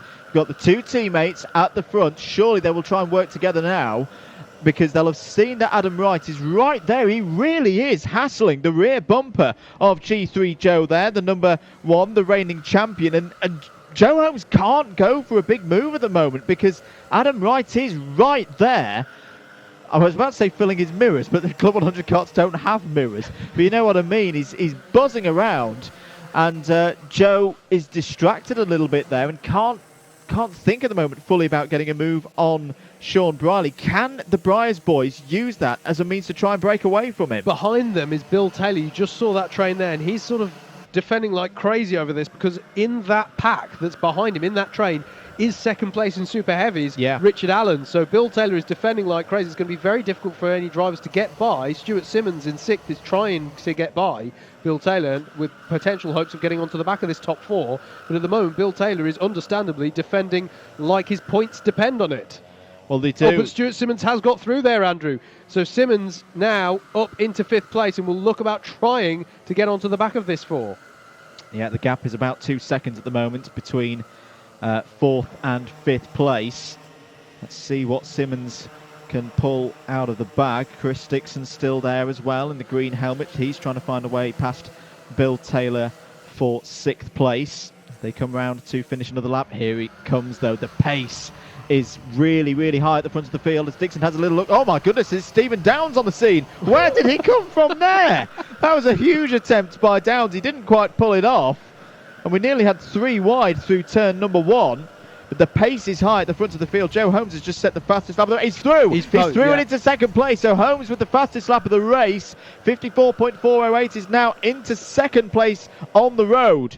Yeah, absolutely. So it's our championship leader coming in today, and Anwar Barrell-Smith in the lead of this one. And Joe Holmes, someone who, okay, yeah, he missed a round. So at the moment on the championship tables, he doesn't show second in that championship. But as Andrew was saying earlier today, these two have got to be some of the key players at the front of this championship battling away. Not the only ones, absolutely not the only ones, but they are right where they need to be in terms of carrying on their championship campaign. Still 4.5 minutes of this one to go. Sean Briley and Adam Wright need to work together just for a little while longer here so that they don't lose touch with these two at the front. Lee Henderson has had a cone penalty. That will be 1 place deducted at the end of his race, and Barrell-Smith having to work hard now to defend, but not too much. Keep the pace up with Joe Holmes just behind him. Curb warning for the number 40, which is Steve Bosley. Steve currently last of the runners, unfortunately, so not having the best of A finals here today at Bayford Meadows. It's like one of those impossible radio communications you hear in Formula 1 where they say if you could keep the pace but save the tyres. It's kind of like if you could defend but also keep the guy ahead under pressure. Yeah, it's exactly the same sort of duality that's very difficult to actually maintain. That is the challenge. Stephen Downs, Howard, has got past Chris Dixon for 7th place. Oh, good run off of 3 and 4 though there for Joe Holmes. He's trying to set up the opportunity, sells the dummy a little, or has to bail out of it and switch back. He's going to try and get the switch back to set himself up for a late exit here out of 6 and possibly set up something into 7. It's going to be very difficult. He's going to get another switch back. He's done about 3 switchbacks in a row. And Barrell-Smith is wise to it. He's going to squeeze the line there and say, oh no you don't, Sonny, not through here.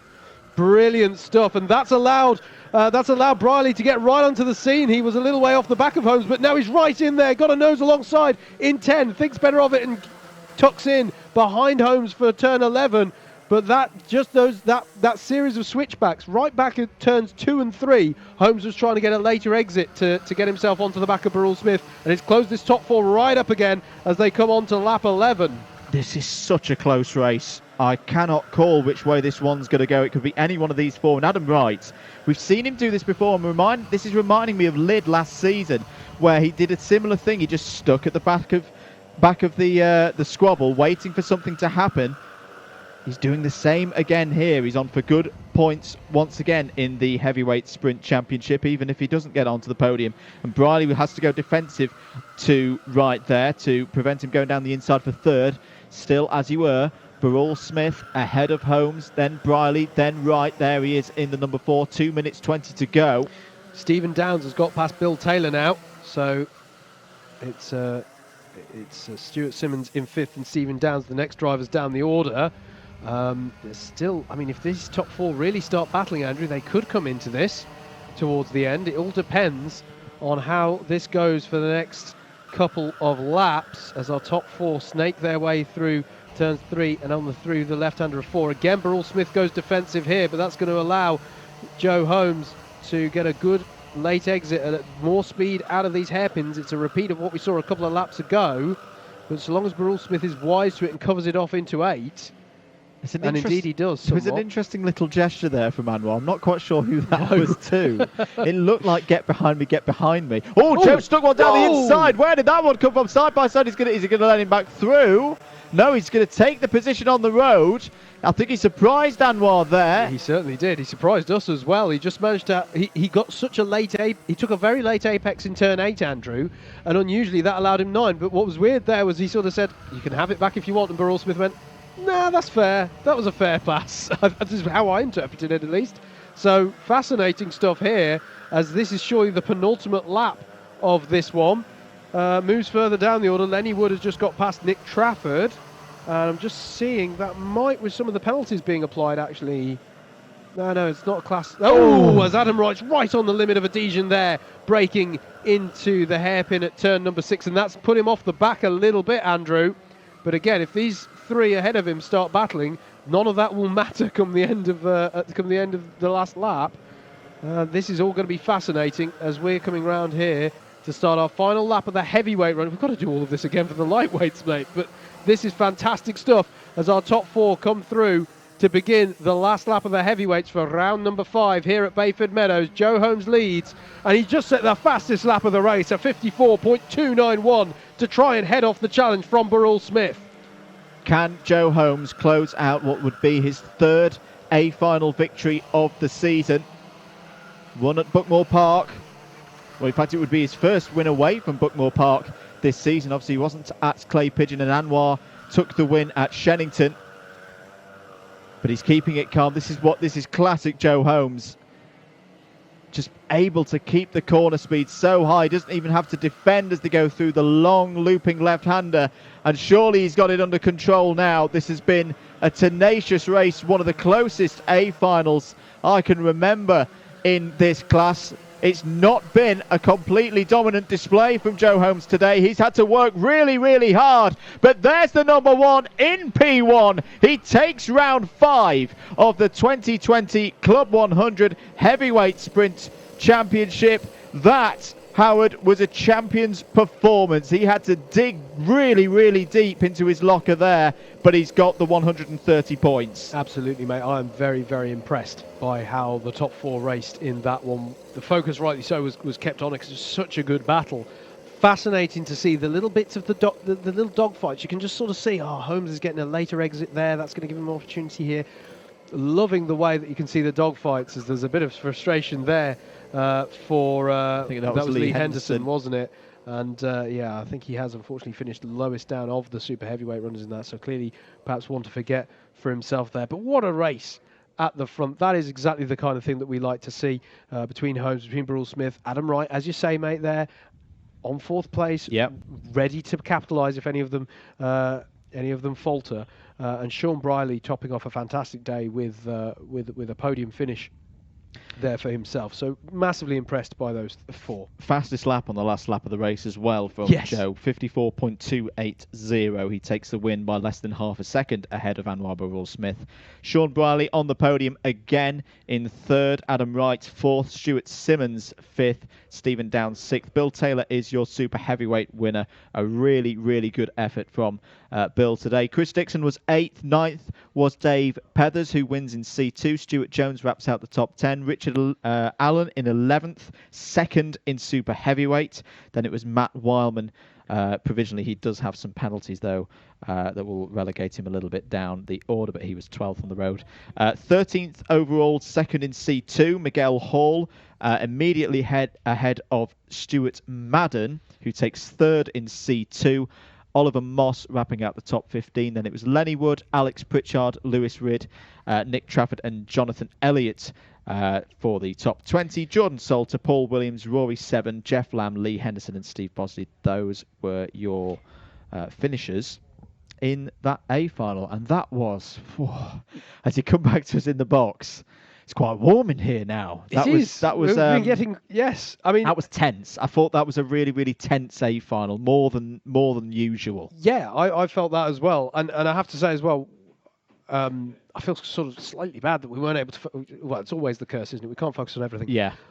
Unsurprised and impressed by Dave Pethers getting that win in Class 2. He's been racing brilliant throughout the heats. So good job by himself there, and he finishes some 4 positions up the road from Miguel Hall, who's next in the Class 2. Good points for Miguel in his Class 2 campaign as well, finishing some 4 seconds up the road from Stuart Madden. Very close for the final podium position in Super Heavies as well, Andrew. 0.7 of a second separating Nick Trafford and Jonathan Elliott across the line there. So interesting stuff there in the Super Heavyweight subclass as well.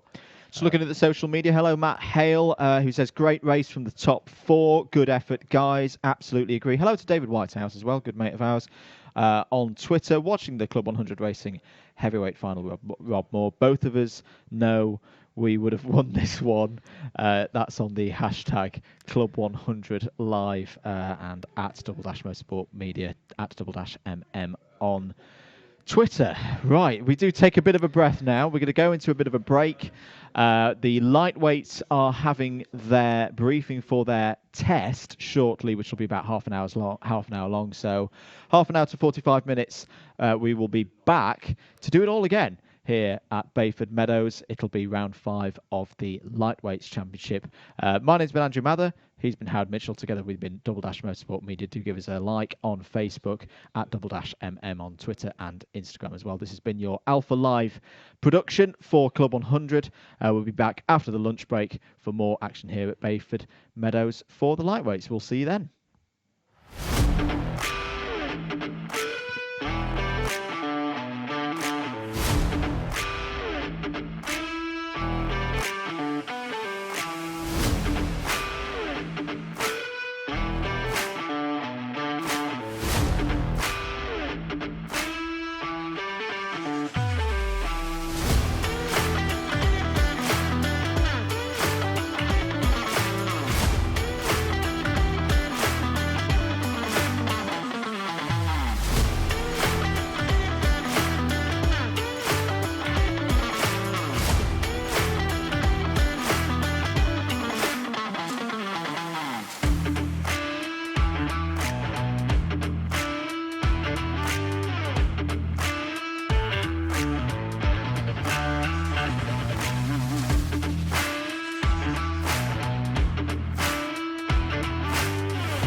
So yes, Club 100, we are launching the first ever high performance two-stroke arrive and drive series for young drivers. We're naming it the Young Drivers Championship, designed for 14 to 18-year-olds. So 26 years Club 100 has been racing now, and we've had thousands through the door enjoying their racing with us at that level playing field in a high performance kart. Most of the drivers have tended to be sort of 18 plus, even going up to 70 years of age. And I think the awareness has not been there for the last couple of years that we can take drivers at the age of 14, in the year of their 15th birthday, they can race. So we thought it would be ideal to introduce something that attracts the younger driver and have them all racing as a group together, separate from the main Club 100 championships on a separate weekend. So young drivers out there looking at this video may be thinking, how does it work? What's it going to cost me? £1,400 is what it's going to cost you for a full season. 7 rounds of racing in the Young Drivers Championship with absolutely no hidden extras. So you're probably thinking, well, if we damage the car, do we have to bring our own fuel? Do we have to do anything with regards to tyres? No, everything is provided. Your transponder is provided for the timing. Even race kit is provided if you don't have your own racewear. Drivers just simply need to turn up and drive. Hello, I'm Josh, I'm 15 and I'm from Norfolk. I've been racing in Club 100 for just over a year now.